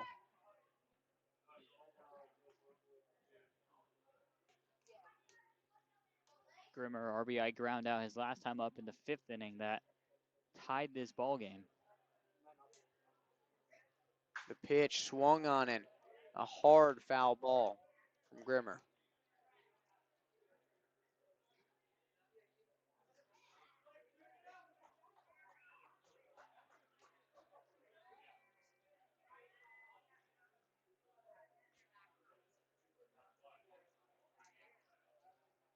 Oh, 0-2 count. The pitch. And it bounces away from the catcher, and a throw to home. And I believe they're saying that that baseball went into the dugout or touched some form of out of play, whether it was the dugout or actually crept outside of the fence before coming back in. And then I think that's what the home plate umpire is now explaining to Chris Ortiz, which automatically brings home Ladahoff and gives Savateri third base. Wow, that's a lot of baseball rules in one play. It And looked, it's a tough break for the Rogues. yeah, I wasn't sure if that was going to be out at home plate. It was a tough little reach behind with the glove by the pitcher Randolph to try to get Ladahoff, but the umpire was right there to say safe on the interference. So Grimmer, a ground ball over to the shortstop, and the throw in time to beat out Grimmer and make that out number 2 after a chaotic at bat. Yeah, a wild one for sure. We've had arguably 2 errors in this inning by the Rogues and then some confusion on a wild pitch. So 3 runs this inning charged to Dylan Finelli. Randolph, though, responsible for the runner on third and Savateri. And that pitch to Sutter down low for a ball. Let's see if Sutter can get this good momentum into his bat here, Ryan. He's had a tough day at the plate, but the voodoo's on the side of the pack right now. Well, voodoo, I don't know about. I don't know how many Packers are doing voodoo, but maybe just black magic. Is that something you're into, voodoo? As a Louisiana guy, yeah, you kind of get that in the town. French Quarters, lots of voodoo. Yeah, that's interesting. You carry around any dolls with just little needles in them? Not into that, no.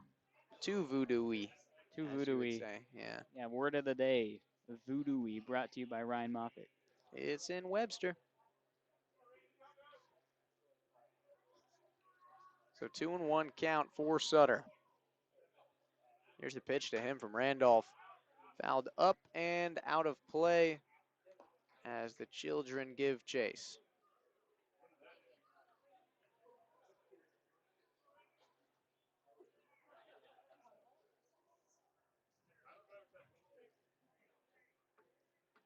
So 2 down. Saviteri over on third. Looming. Pitch to Sutter. And not going to be a strike outside. Yeah, you know, Sutter, after getting rung up in the 5th inning on a pitch, let's just say not too close to the zone, he was holding his breath there. So it's a full count for him now. And a wild pitch. It'll be a ball, and Saviteri dives in and scores at home after a pitch way low in the dirt.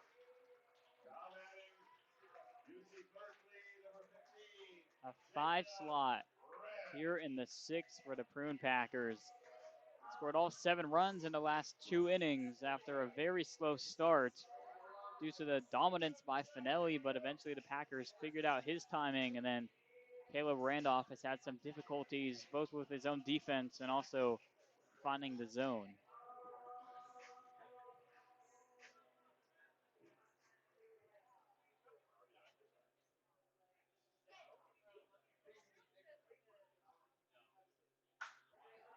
Hard foul ball right there from Jacob French. And we're still waiting for this dust to clear from Antonelli Saviteri diving home. French, the 9th batter of the inning. Also, we've got through the order here in the 6th. Typically a good sign. Yeah, productive offensive inning for the Packers. And here's a hard hit ball out into left field, and it'll be caught by Hill. Out number 3 for the Rogues, but Packers with a 5-run bottom of the 6th to take the lead and extend it at that. 7-2 ball game as we head into the top of the 7th. We'll be back here in a moment.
Frankie Rutiliano ready to lead off the top of the 7th inning. It's been a long time since we've seen the bats for the Rogues. Prune Packers just put up a 5 slot in the bottom of the 6th.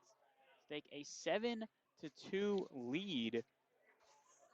And before we get going here in the top of the seventh, some confusion going on down by the Prune Packer bullpen with their communication to the dugout. And then some looks towards the merchandise tent as well. That is out of our vision, but that's where all the eyes are zoomed in upon. We hope everything is okay down on the entrance to Rec Park. We have Savateri, our center fielder, is now on the third baseline. Glove off. Are we going to have some defensive changes and Savateri needs a new glove? Not too sure what's going on here, Ryan. Yeah, confusing situation. People are just standing like statues, looking around, just looking over towards the Packers dugout. I'm not sure what's going on. We see Max Martinez. Oh, no, it looked like he was grabbing for a glove, but now he's just slipping on a helmet. Well, he's going to jog down towards the bullpen as Savateri is headed back towards center slowly. Martinez, now if that was him, just grabbed the glove near the bullpen, and now we'll see him come into your field of view on the left side, running to the right. And let's do some quick math here, Ryan. How many fielders do you see? 1, 2, 3, 4, 5, 6, 7, 8, 9. So someone wasn't on the field. Doesn't help that they're wearing camo. That's the thing. I think that's what got us. That was a lot going on for a little to happen.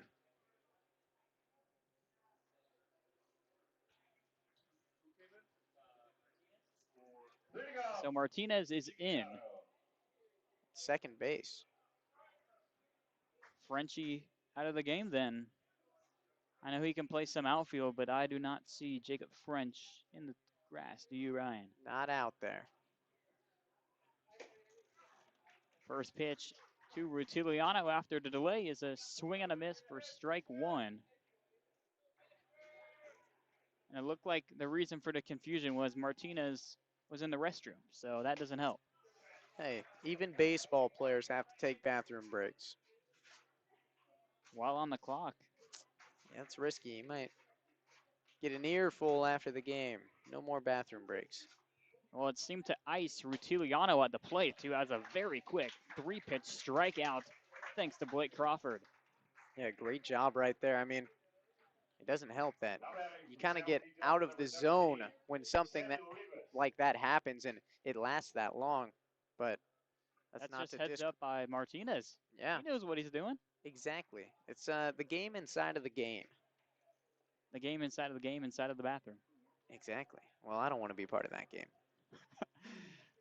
Leadoff man Samuel Rivas swings and misses, and Blake Crawford 4 pitches, 4 swings, 0 contact.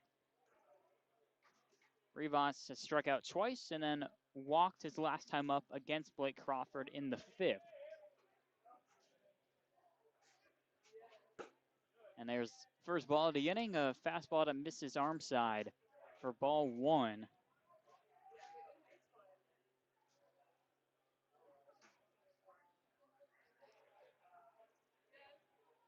So we cross the 2-hour mark in this ball game here in the top of the 7th inning, as Crawford is trying to speed up this game for us as he continues to get swings and misses here in the top of the 7th. Brian, I know you're a fan of these short games. How are you feeling so far? 2 hours, 6 innings? That's all I'm gonna be known for. When I pass, people are gonna say that Ryan liked short baseball games because it's all you guys seem to know about me. But yeah, I'm liking it. I like a fast-paced game, and I was getting a little nervous when that delay happened. So Max Martinez, I'm gonna let him know after the game. No more of that long bathroom break. Crawford on the mound. 2-2 pitch up coming here to Samuel Rivas. Jam shot, foul ball that hits our camera, folks. Oh, no. We have had some technical difficulties. I'm not sure if the camera is now pointed backwards up to us, but if it is, we're waving hello from up here in our DIY booth. We're going to have to call on somebody named Hugo Traverso to try to fix that for us. 2-2 pitch on the way is upstairs, and the count runs full on Rivas with Ryan Severns waiting on deck. And here comes Hugo Traverso. Our savior. He's got the ladder out. He's on it, rocking his NASCAR cap. He just went to the Sonoma track just a few days ago. Shout out to Hugo. 3-2 pitch. Bayou. Swing and a miss. Strike three. Rivas down. And back-to-back Ks for Blake Crawford. Yeah, wonderful job. I mean, 5 strikeouts on the day now for Blake Crawford. He has been dealing. You said wonderful job. I thought you were talking about Hugo. Oh, yeah, Hugo did a good job, too. No, Hugo is the MVP of this team. I mean, everything runs through him and his computer, literally. When it wants to work. Yeah. Severns with a sword on the first pitch of that at-bat. Couple swinging strikeouts for Ryan Severns with a walk, or pardon, a single sprinkled in the third. 0-1, just a bit upstairs. So Blake Crawford now in line for the win after replacing Tanner Bradley in the top of the fourth inning with 2 outs. That one just a little up and away for the liking of the home plate umpire.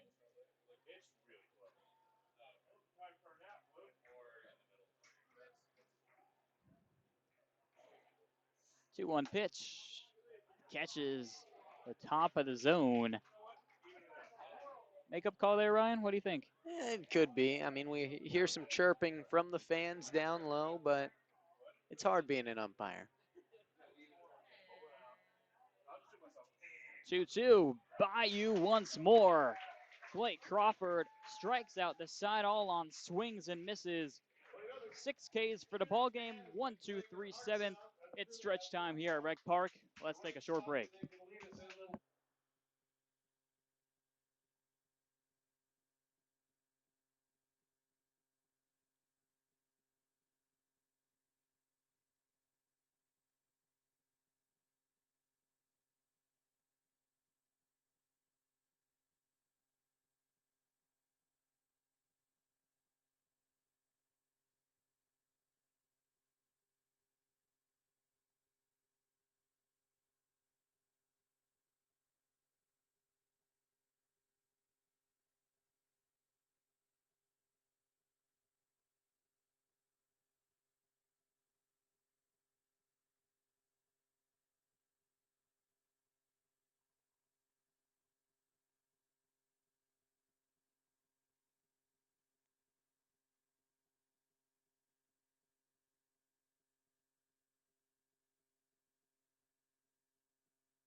Couple changes here for both sides as we enter the bottom of the 7th inning. J.C. Agard replaced at the designated hitter spot for Jonathan Kim, a guy that spent a lot of time in the Prune Packer lineup, and also on the mound, a new right-hander wearing number 12, Caden Casagrande.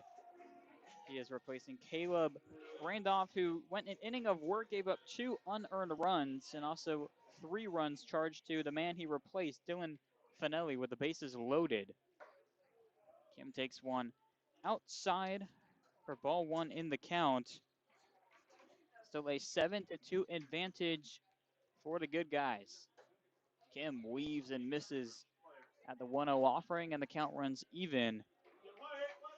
Casagrande also with the early pitches in the mid-80s, similar stuff to what we saw with Randolph. Some good movement there on the off-speed that produces a foul ball to the backstop.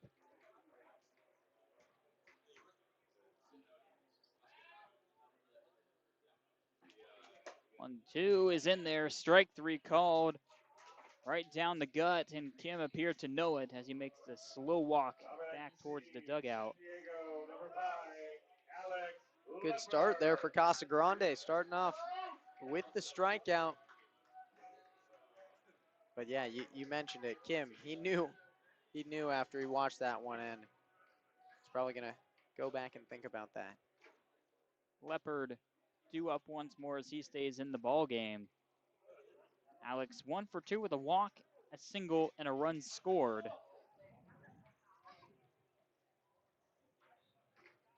0-1 pitch. Leopard turns on this one, hits it hard into right field. Alley moves over to his left to make the grab as Leopard just on top of that one.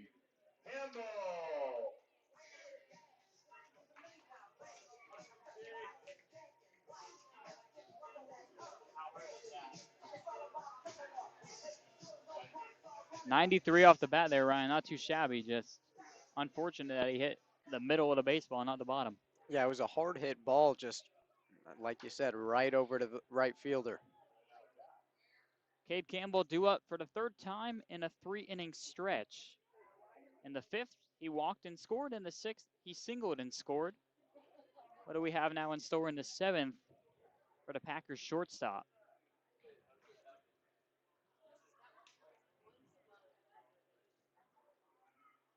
0-1 offering, catches the black for strike 2 called. Quick start here for Casagrande since coming into the game out of the bullpen. And a 3-pitch K. 2 looking strikeouts in the inning for Casagrande. About a 3-minute bottom of the 7th as we head to the top of the 8th with the Packers still on top, 7-2.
got a fancy man on the mound for the top of the 8th. It's Tucker Bougie, another righty into the game for the Prune Packers, ready to take on the heart of this order with Ali, Ortiz, and Norton, the 3 scheduled batters for the Rogues.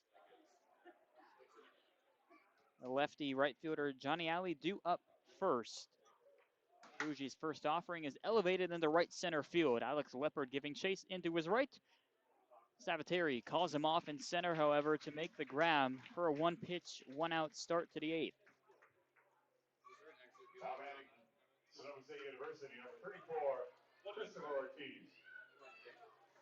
The catcher, Christopher Ortiz, next man up for Medford. 0 for 1 with a hit by pitch and a walk so far in the ball game. Sun nearly fully set behind the trees in left field here in Healdsburg. The entire park is shaded, but the sun still peeking in just over the Rogues dugout.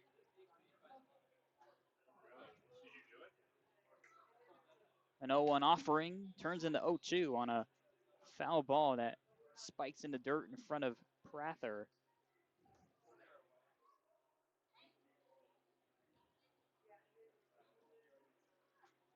So Tucker Bougie quickly ahead, 0-2 on Christopher Ortiz. One of many Cal Berkeley players on the roster for the Prune Packers. Head 0-2. Swing and a miss. Oh my goodness, Ryan. You're shaking your head, and I don't blame you. What movement on that slide piece by Tucker Bougie. Making a fool out of the batter. I mean, oh my goodness. Just embarrassing. An embarrassing strikeout right there. Couldn't have said it better. So here is Kyle Norton. Reminder, he came into the game to field in replace of Garrett Bartow very early in this one. Slaps this one the other way towards Sutter, bobbled off the palm of his hand, and that'll allow Norton to reach. That was hit like a rocket, but one that Sutter would like to have back. Yeah, and he's usually just so consistent over at third, and he has been today, but, I mean, you said it. Hit like a rocket. It was so hot off the bat, he didn't have a whole lot of time to react to it. So the inning stays alive on the air by Logan Sutter. Orlando Covarrubias due up for the 4th time, 0 for 3 so far.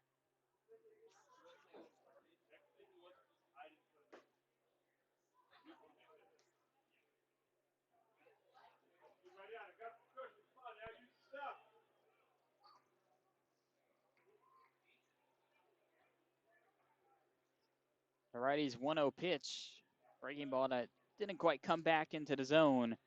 And he's behind 2-0 on Covarrubias. Friendly reminder for all you watching, tomorrow at 6 p.m. we'll have game 2 of this series between the Rogues and the Prune Packers. Of course, all the action for you live here on YouTube. We would love to see all your friendly faces here at Rec Park. On what should be another nice Wednesday afternoon with temperatures in the low 70s to high 60s by the time we get to this stage of the game. Chilly. Haven't been able to say that much this summer. 2-1 just misses the outside edge. 3-ball count on the designated hitter with Isaac Hill waiting on deck for Medford. Bougie looks back the runner Norton to the bag, who reached on that 2-out error by Sutter.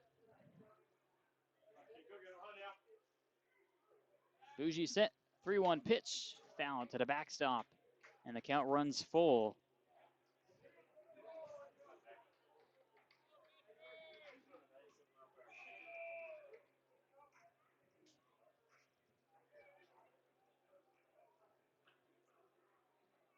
Close stance on the mound for Bougie. Payoff pitch with the runner going as a called strike 3. Front door breaking ball freezes up Orlando Covarrubias, and the side is retired. 2 Ks for Bougie in the inning. To the bottom of the 8th we go. 7-2 Packer lead.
We've entered the bottom of the 8th inning here at Rec Park as we're about to hit the 8:20 mark local time here in Healdsburg. First pitch to Cade Ladehoff is a friendly strike call for the pitcher, Caden Casagrande. Pitched the 7th inning, recorded 2 strikeouts and a very quick inning of work out of the bullpen. Ladehoff, a couple runs scored in this game, one off a single, one off an error by the third baseman, Severns. Hits this one hard into left field through the 5-6 hole. Second single of the game for Cade Ladehoff. Good job there. I mean, he saw what he liked and he took it for a ride to start off this inning.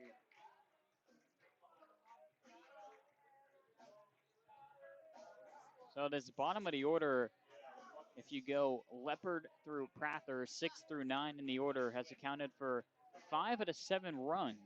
Coach Gomes has to be pleased with the consistency 1 through 9 in the lineup card so far this evening. Hideki Prather awaits the first offering, takes it well outside, gets away from Ortiz. Down to second goes Ladehoff. And the Prune Packers have a runner in scoring position with nobody out.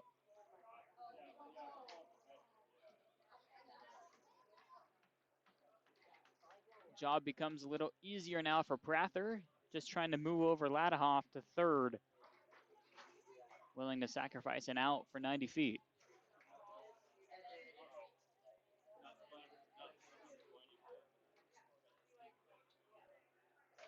Casagrande a look at second and now deals home.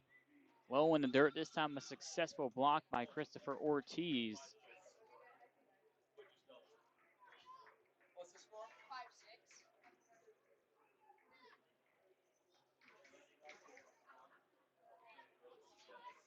Prather 0 for 0 in the scorebooks. He's had a walk, a hit by pitch, and a sac fly. Now looking to put one in play here for the Prune Packers. Takes inside. 3-0 to count on the Healdsburg catcher.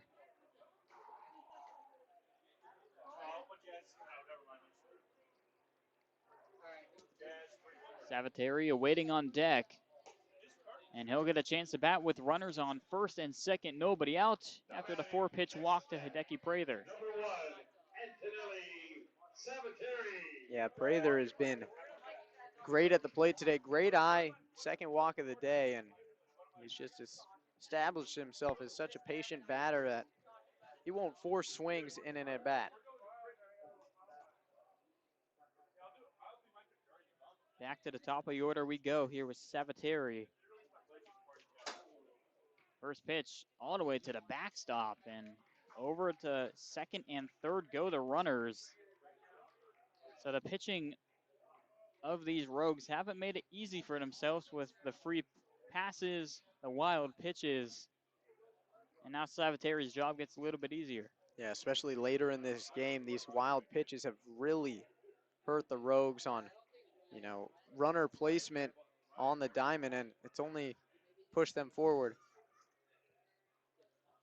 Salvatore, a couple RBIs so far in this game, takes him to 9 on the season. Chance to get to double digits with Ladahoff standing on third and nobody out. And Ryan, we were talking earlier, Salvatore, if the Prune Packers can hold on, was maybe your top spot for player to game interview.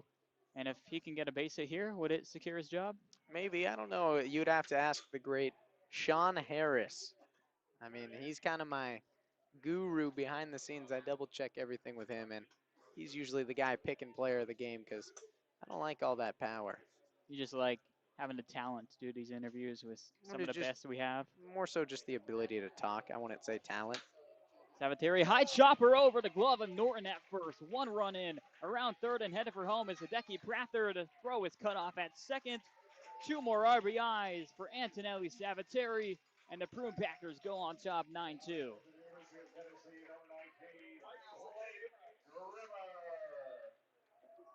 I'd say job secured, Ryan.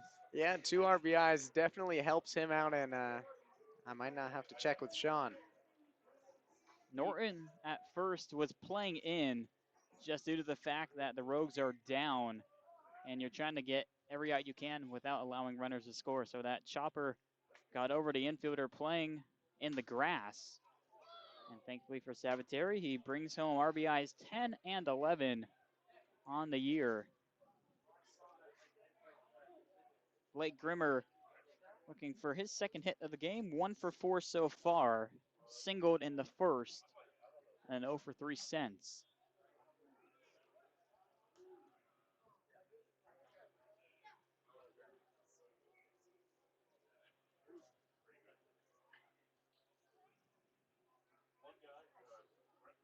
Casagrande set on the 1-1. Salvatore running, swing and a miss. The throw down to the bag is a beauty, but the tag not in time.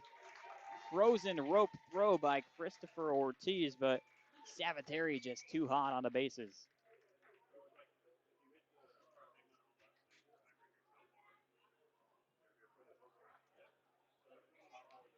So he's now in scoring position with nobody out. Grimmer, though, behind a ball and 2 strikes to Caden Casagrande. 1-2 foul to the backstop. So up on the scoreboard, 2 runs on just 2 hits for the Rogues. 9 runs on 10 hits for your Prune Packers. So for Packer pitching, they've given up 5 walks and a hit by pitch, but only 2 hits. 1-2, hit hard the other way, through the 5-6 hole once more. Salvatore held up at third, and the Prune Packers will have runners on the corners. Still nobody out here in the 8th.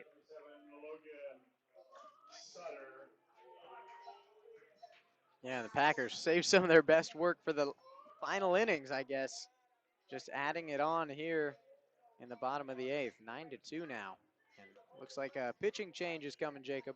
Looks like we have seen the last of Caden Casagrande, as looks like we're going to have another lefty coming in for the Rogues. We'll be back in just one moment here on YouTube.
New lefty on the mound for the Medford Rogues. It's a 5'9" Peyton Hanley representing Centralia College. Ready to face Logan Sutter. Hasn't quite been the day Sutter was hoping for, especially with 9 runs up on the board for the Prune Packers. Not responsible for any of them, but no time like the present. Runners on the corners, nobody out in the bottom of the 8th. Takes the first pitch inside with the breaking ball at 78.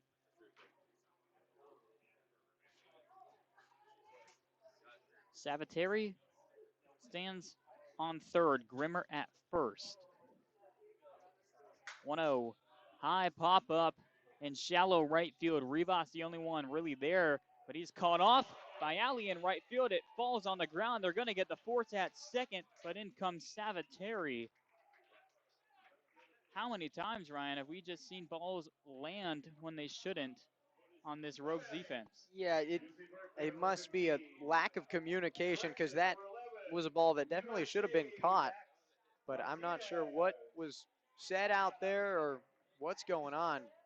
It's unfortunate mistake for the Rogues. So it brings home run number 10, hit number 11, and Sutter has his RBI.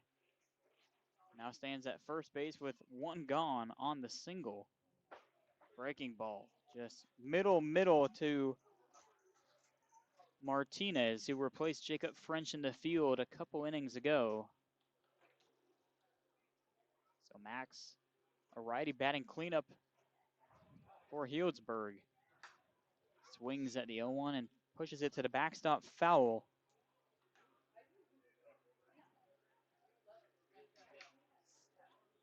So once we end up in the top of the 9th, the Rogues are going to have the bottom of the order coming up, needing at least 8 runs.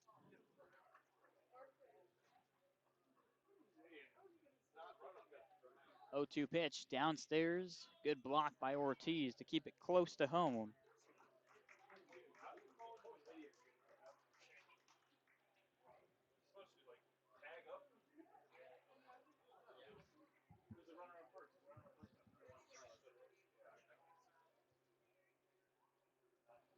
Hanley set over to first. He lost one to Norton. Keeping close eyes on Logan Sutter, the now University of South Carolina Gamecock.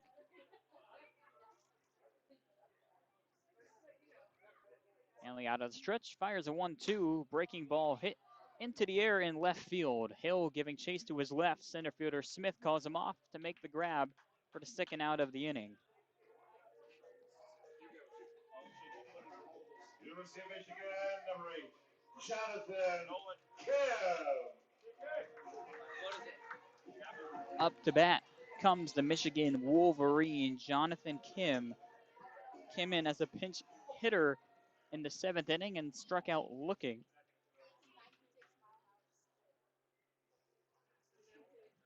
Lefty on lefty, first pitch. Sails low and away for ball 1. Big shift here on Kim. Infield over to their left, our right. And a big gap through the left side if Kim can push one the other way.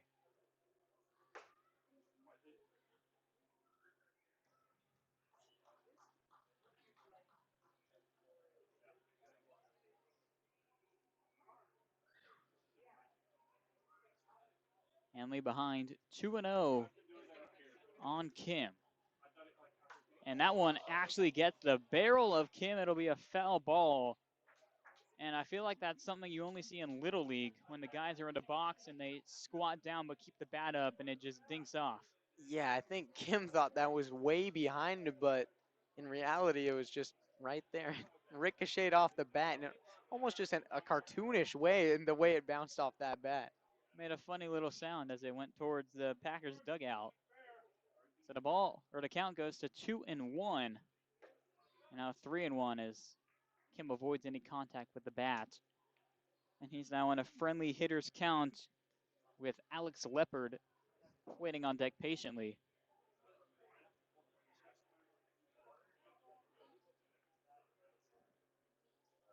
Hanley's 3-1 pitch catches the bottom of the zone.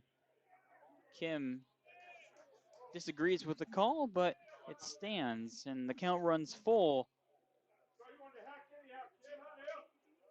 2 gone in the inning. Logan Sutter to be on the move from first. Breaking ball way upstairs, ball 4. And the inning stays alive here in the 8th. Receives San Diego number 5, Alex Leopard.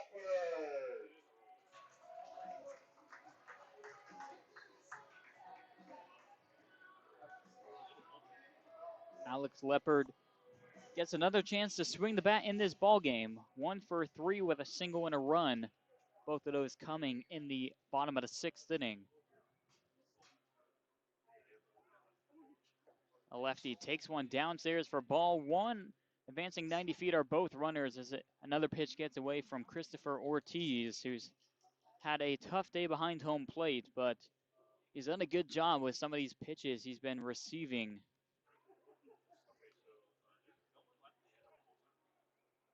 And before the 1-0 pitch, we're going to have a mound visit coming from the Medford Rogues dugout in a 10-2 ball game in the bottom of the 8th. Thoughts on this, Ryan? You just have to get out of the inning if you're the Rogues. It's simple as, as simple as that, but at the same time, I don't know, really. Pitch strikes and hope that there's a pop fly. Because with the way it's going right now, the Packers offense is so hot that there's not much you can do to stop it. Meeting is over before the home plate umpire can make it all the way out to the mound.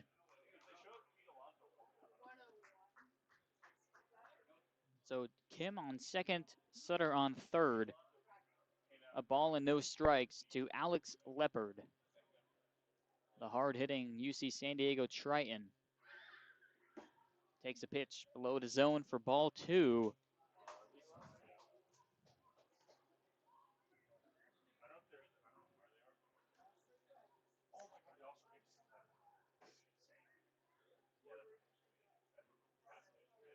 Hanley's 2-0 offering up and away for ball 3. So Leopard, pretty simple right now at the plate. He's just watching these pitches whiz by for balls. And it's Cade Campbell, the man on deck for the Prune Packers. 3-0 pitch.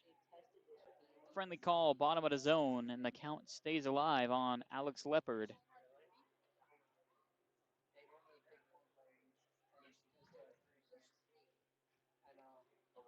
See how aggressive Leopard is here on a 3-1 pitch.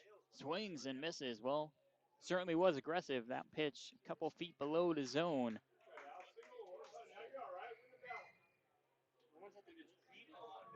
Count runs full, first base unoccupied. With 2 in scoring position and 2 gone in the 8th. Packers have already scored 3 in this inning. That one low and away, ball 4. Consecutive walks allowed by Peyton Hanley.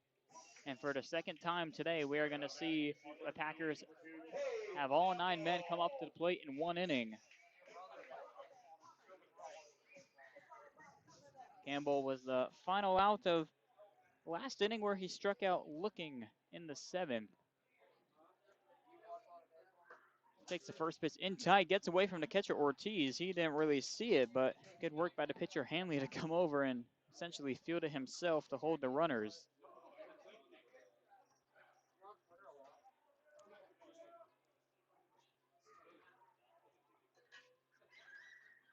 Once more, it was a slow start for the Packer offense. 0 runs in the first 4 innings. They were trailing 2-0 at that point. Scored 2 in the 6th to tie it, and then 5 in the 7th to take the lead, and they've held it ever since. Some insurance runs now in the 8th inning to boost it to a 10-2 advantage. Strong start, it appears, to this 3-game series over the PEL opponent, Medford Rogues. 1-1 is in tight to Cade Campbell.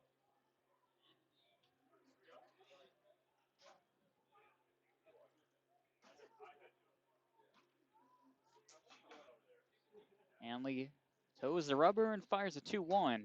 Swing and a miss.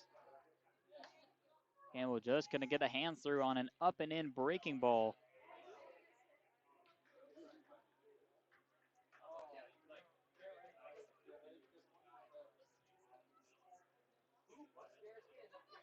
Hanley's 2-2 on the way. In the dirt, ball 3. And Ortiz has been busy, to say the least, Ryan, here in this inning alone. Yeah, definitely. And all game, really, he's been holding it down back there when he can, but a lot of crazy pitches going on and coming his way that he has to deal with. As we're approaching a near 3-hour game, Ortiz is going to have to do some nice stretching if he wants to see the field tomorrow, with first pitch being at 6 p.m. once more, as we have an RBI walk by Cade Campbell with the bases loaded. 3 straight walks in this inning. And another mound visit here in the bottom of the 8th inning, as it looks like Peyton Hanley may be pulled after all, and he is.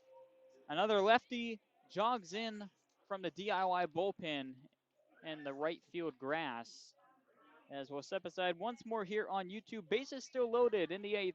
Packers on top 11-2.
Jake McCoy going to bat in place of Cade Ladahoff as the 10th batter of this long bottom of the 8th inning. First pitch swinging is McCoy. High fly ball deep to left center field. Smith going back at the track, off the wall in deep left field.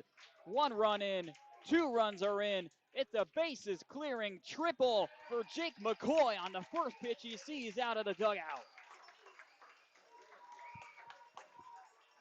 Holy cow, Jacob. That was smashed out there.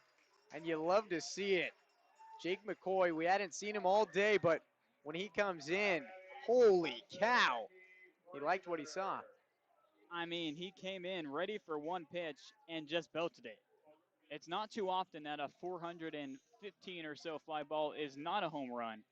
Yeah. Unfortunate we missed a grand slam, but McCoy gets down and dirty on the first pitch he sees at his ball game, and it makes it a 14-2 lead for the Prune Packers.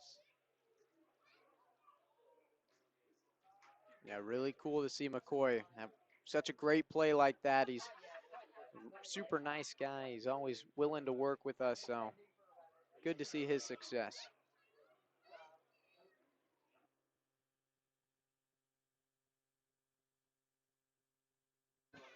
So Hideki Prather gonna stay in the game at the catcher position and in the 9 hole. Ahead 2-0 in this at bat.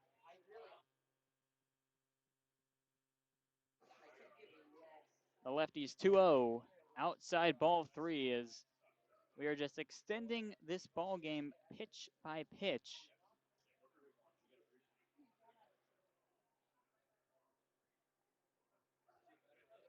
Three-0 to Prather. Swings on the 3-0 jam shot down the first baseline, but it slices foul for strike 1 in the count.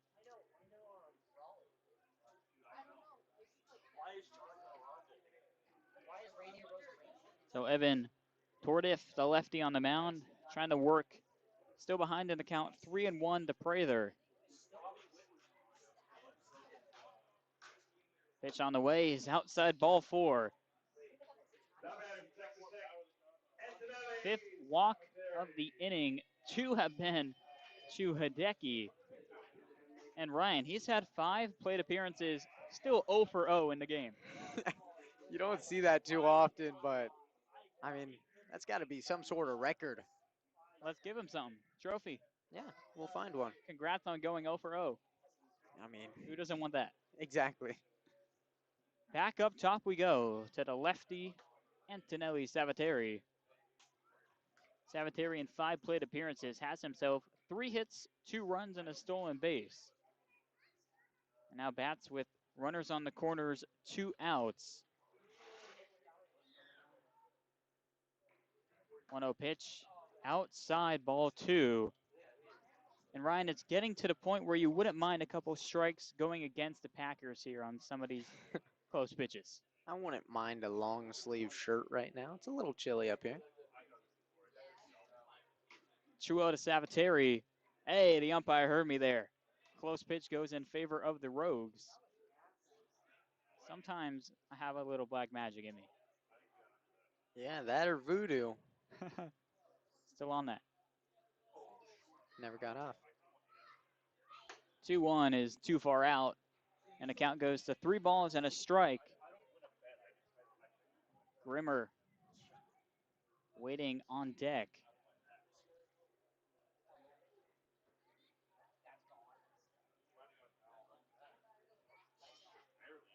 Three-one offering, hit hard, deep to right center field. Alley giving chase at the track, and this one's out of here. A 3-run home run for Antonelli Savateri. He's got 7 RBIs in this game. I mean, holy cow.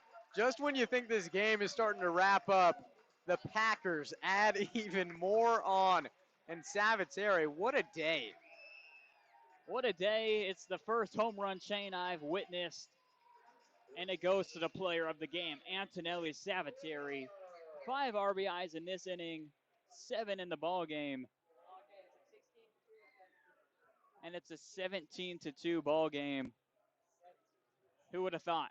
Entering the bottom of the 5th, 2-0 lead for the Rogues. That a 17-0 run, Ryan. Does that happen ever? I mean, the Prune Packers, yes, it happens with them. But that's just insane. Yeah, it's rare. You see, I feel like I say that a lot. It's rare you see that, but a lot of rarities going on at Rec Park all the time. Grimmer rips the 0-1 over to first, gets by Norton.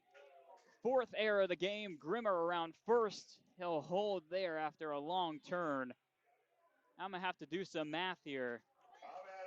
That was the 12th batter of the inning, I believe. And we're on to lucky number 13.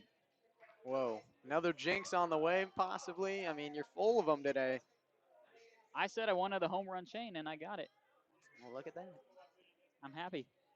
Happy birthday to you. Thank you. We're getting there. We're getting there. Sutter takes a breaking ball in there for strike 1 called. Logan Sutter was the first man that Peyton Hanley faced when he came in relief this inning alone. So we've had 3 pitchers in this inning for the Rogues as they have just been unable to put down the Packers. 10 runs. Here in the 8th, it's a 0 on the scoreboard because we don't have enough room for double digits. Sutter cuts and misses through that 1-1 as he's behind in the count. Why not swing for the fences? 1-2 offering is a called strike 3. And I don't know if Sutter's really complaining at this point. The long inning finally over. 10 runs in the bottom of the 8th, including a 3-run home run by Antonelli Savateri, second of the season. He has got 7 ribbies in this game. Ryan Moffett's going to leave us on the broadcast. He's going to head down and get ready for a player of the game interview with Savateri once we wrap up this ball game. But first, the top of the 9th on the way.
We have entered the top of the 9th inning, and we appreciate your patience here, folks. We have had a 3-hour ball game here at Rec Park and on YouTube. First pitch from the left-hander gets away from the catcher Prather. It's 7-8-9 coming up, and I believe I referenced the bottom of the order would be coming up for the Rogues once we got to the top of the 9th. And little did I know that by the time I said that and by the time it happened, it would be about 25 minutes.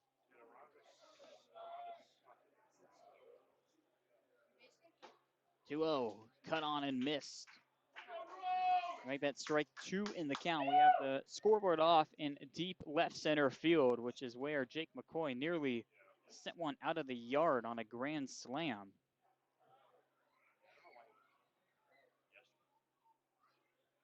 One-two pitch in tight. Watch out, Isaac Hill. Able to back out of the way as the count runs even.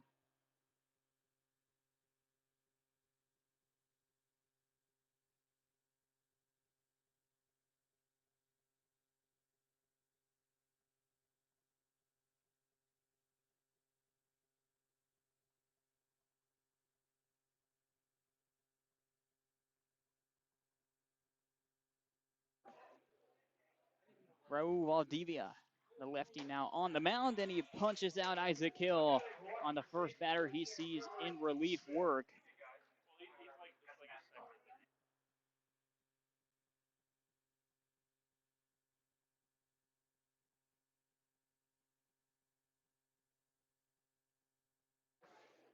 So pardon me, it is actually Hayden Hattenbach on the mound, standing at 6'7" from UC Santa Barbara, another gaucho that we're seeing in this contest. His teammate Ryan Severns on the Rogues and appears to be on the losing side of this ball game. Hattenbach now facing Trevor Smith, who elevated that solo home run in the 4th inning back when it was a close contest. That solo home run made it a 2-0 lead for the Medford Rogues. 17 unanswered runs by the Prune Packers since that moment in time. Complete domination by the home team, who look to improve to 28-3 on the season and 15-3 in the PEL, only pushing their first place lead even farther over the Humboldt Crabs. 3-1 finds the zone to Trevor Smith. Hot box 3-2, bit inside. Ball 4, and Trevor Smith jogs down to first base. Hattenbach, 6'7", lefty from San Rafael. Weighing in at 245 on the year for the Prune Packers. No wins, no losses, a 4.26 ERA.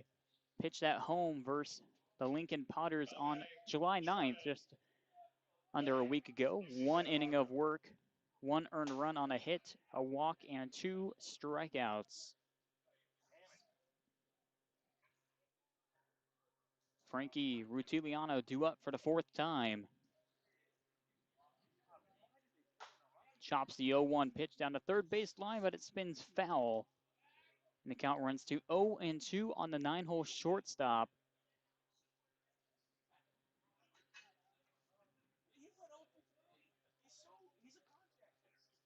Campbell, Martinez, the middle infielders in double play depth for your Packers. Hottenbox 0-2 downstairs. Prather with a good block behind home.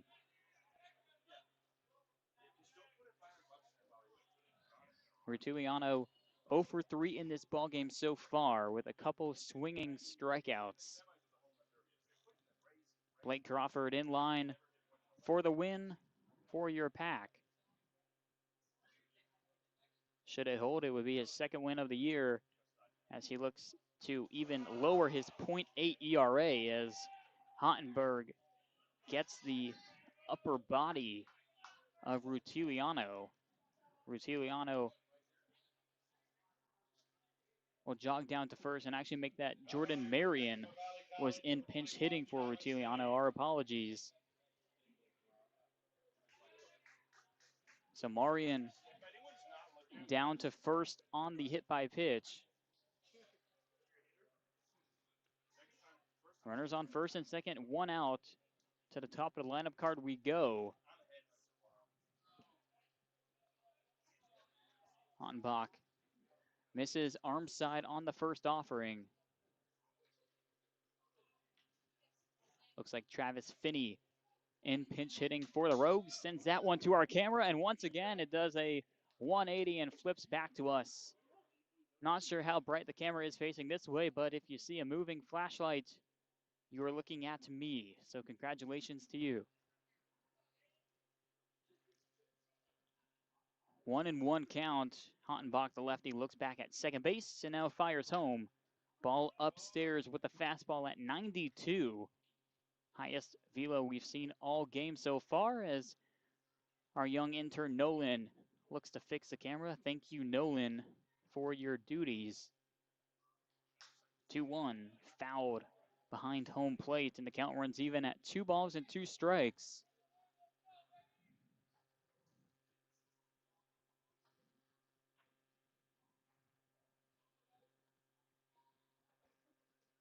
Hottenbach, another look at second. Now Deal is home. 2-2 is a called strike 3. Catches the lower inner edge. Pure paint from Hottenbach. 2nd K of the inning. Rogues have made it to their final destination. 2 outs in the top of the 9th inning.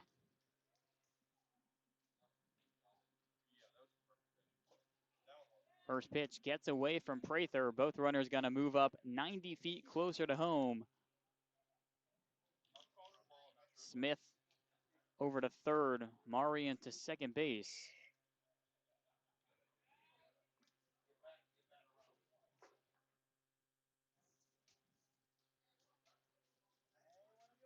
Hottenbach behind 1-0. And that pitch low and inside once more. A bit errant from the UC Santa Barbara guy. As Ryan Severns does a full 360 before going back into the righty batter's box.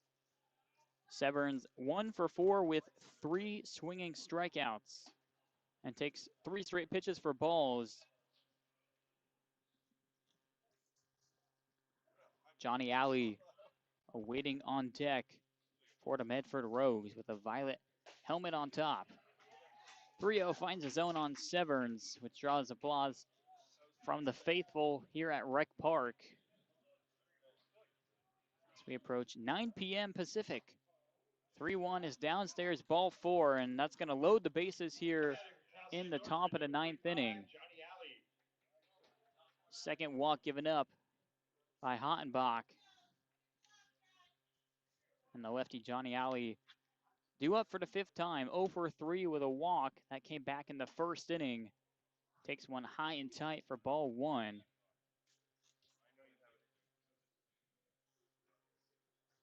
Aiden Hottenbach, tallest player on the team. Matt Barnes, the second fellow pitcher, stands in at 6'5", the next closest man. So Hottenbach has had the velo in the low 90s, but just trying to find the zone as he spikes another below the plate. Count runs 3-0 on Johnny Alley. Christopher Ortiz, the catcher, awaits on deck. 3-0 pitch. Catches the inside half for strike one called. Smith on third, Marian on second, Severns on first. That one on the knees, strike two called. Rogues down to their final strike as the fans at Rec Park come alive once more in the bleachers. 3-2 pitch, downstairs, ball four. It's an RBI walk for Johnny Alley, and the 17 unanswered runs comes to a close here in the top of the ninth.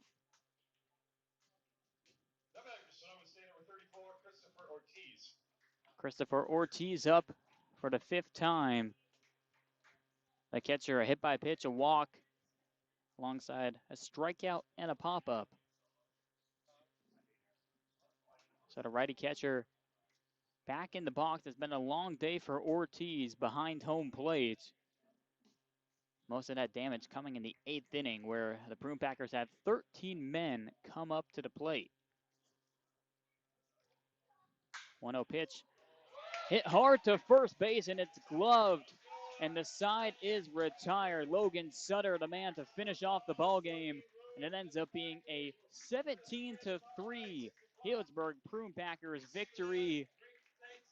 They had the grind for this in the middle innings. They were trailing 2-0 entering the bottom of the fifth inning before a couple runs were put up by the Packers to tie it at twos. And then we entered the bottom of the sixth. Prune Packers brought up 9 batters. They scored 5 runs to take the lead, and that was all they would need and more. And just for fun, in the bottom of the eighth, they put up 10 runs to take a 17-2 lead before the 1 run we just watched put up by the visiting Medford Rogues. 17-3, your final. Once more, the Prune Packers are going to improve to 28-3 on the summer league season. Improve on their first place PEL record, which now sits at 15-3. As for the Rogues, in their first road game all season long, they take the big loss. They fall to 4-9 in PEL play, 26-15 overall. They came into this game red hot, winning 9 of their last 10, but when you come here to Rec Park, good streaks tend to come to an end, and the Rogues find that fate once more. Taking the win is Blake Crawford. He came in the top of the fourth to replace Tanner Bradley. Went 3 1/3 of scoreless baseball, 6 strikeouts, 2 walks. He improves to 2-0 on the season. And taking the loss, Dylan Finale. He went 4 strong innings and then dealt up some damage in the fifth and the sixth, and he'll take the loss. For the Rogues, ladies and gentlemen, we appreciate you sticking around here on YouTube. A 3-hour, 5-minute ball game here in Healdsburg, and we're going to look to do it all again tomorrow. First pitch between the Rogues and your Prune Packers, 6 p.m. It'll be live here on YouTube, but we hope you can see you all in person here at Rec Park. Be there or be square. For Jacob Van Roekel, Ryan Moffett, Hugo Traverso, and the rest of the crew, we appreciate your time, and until we see you tomorrow, go Pack, go.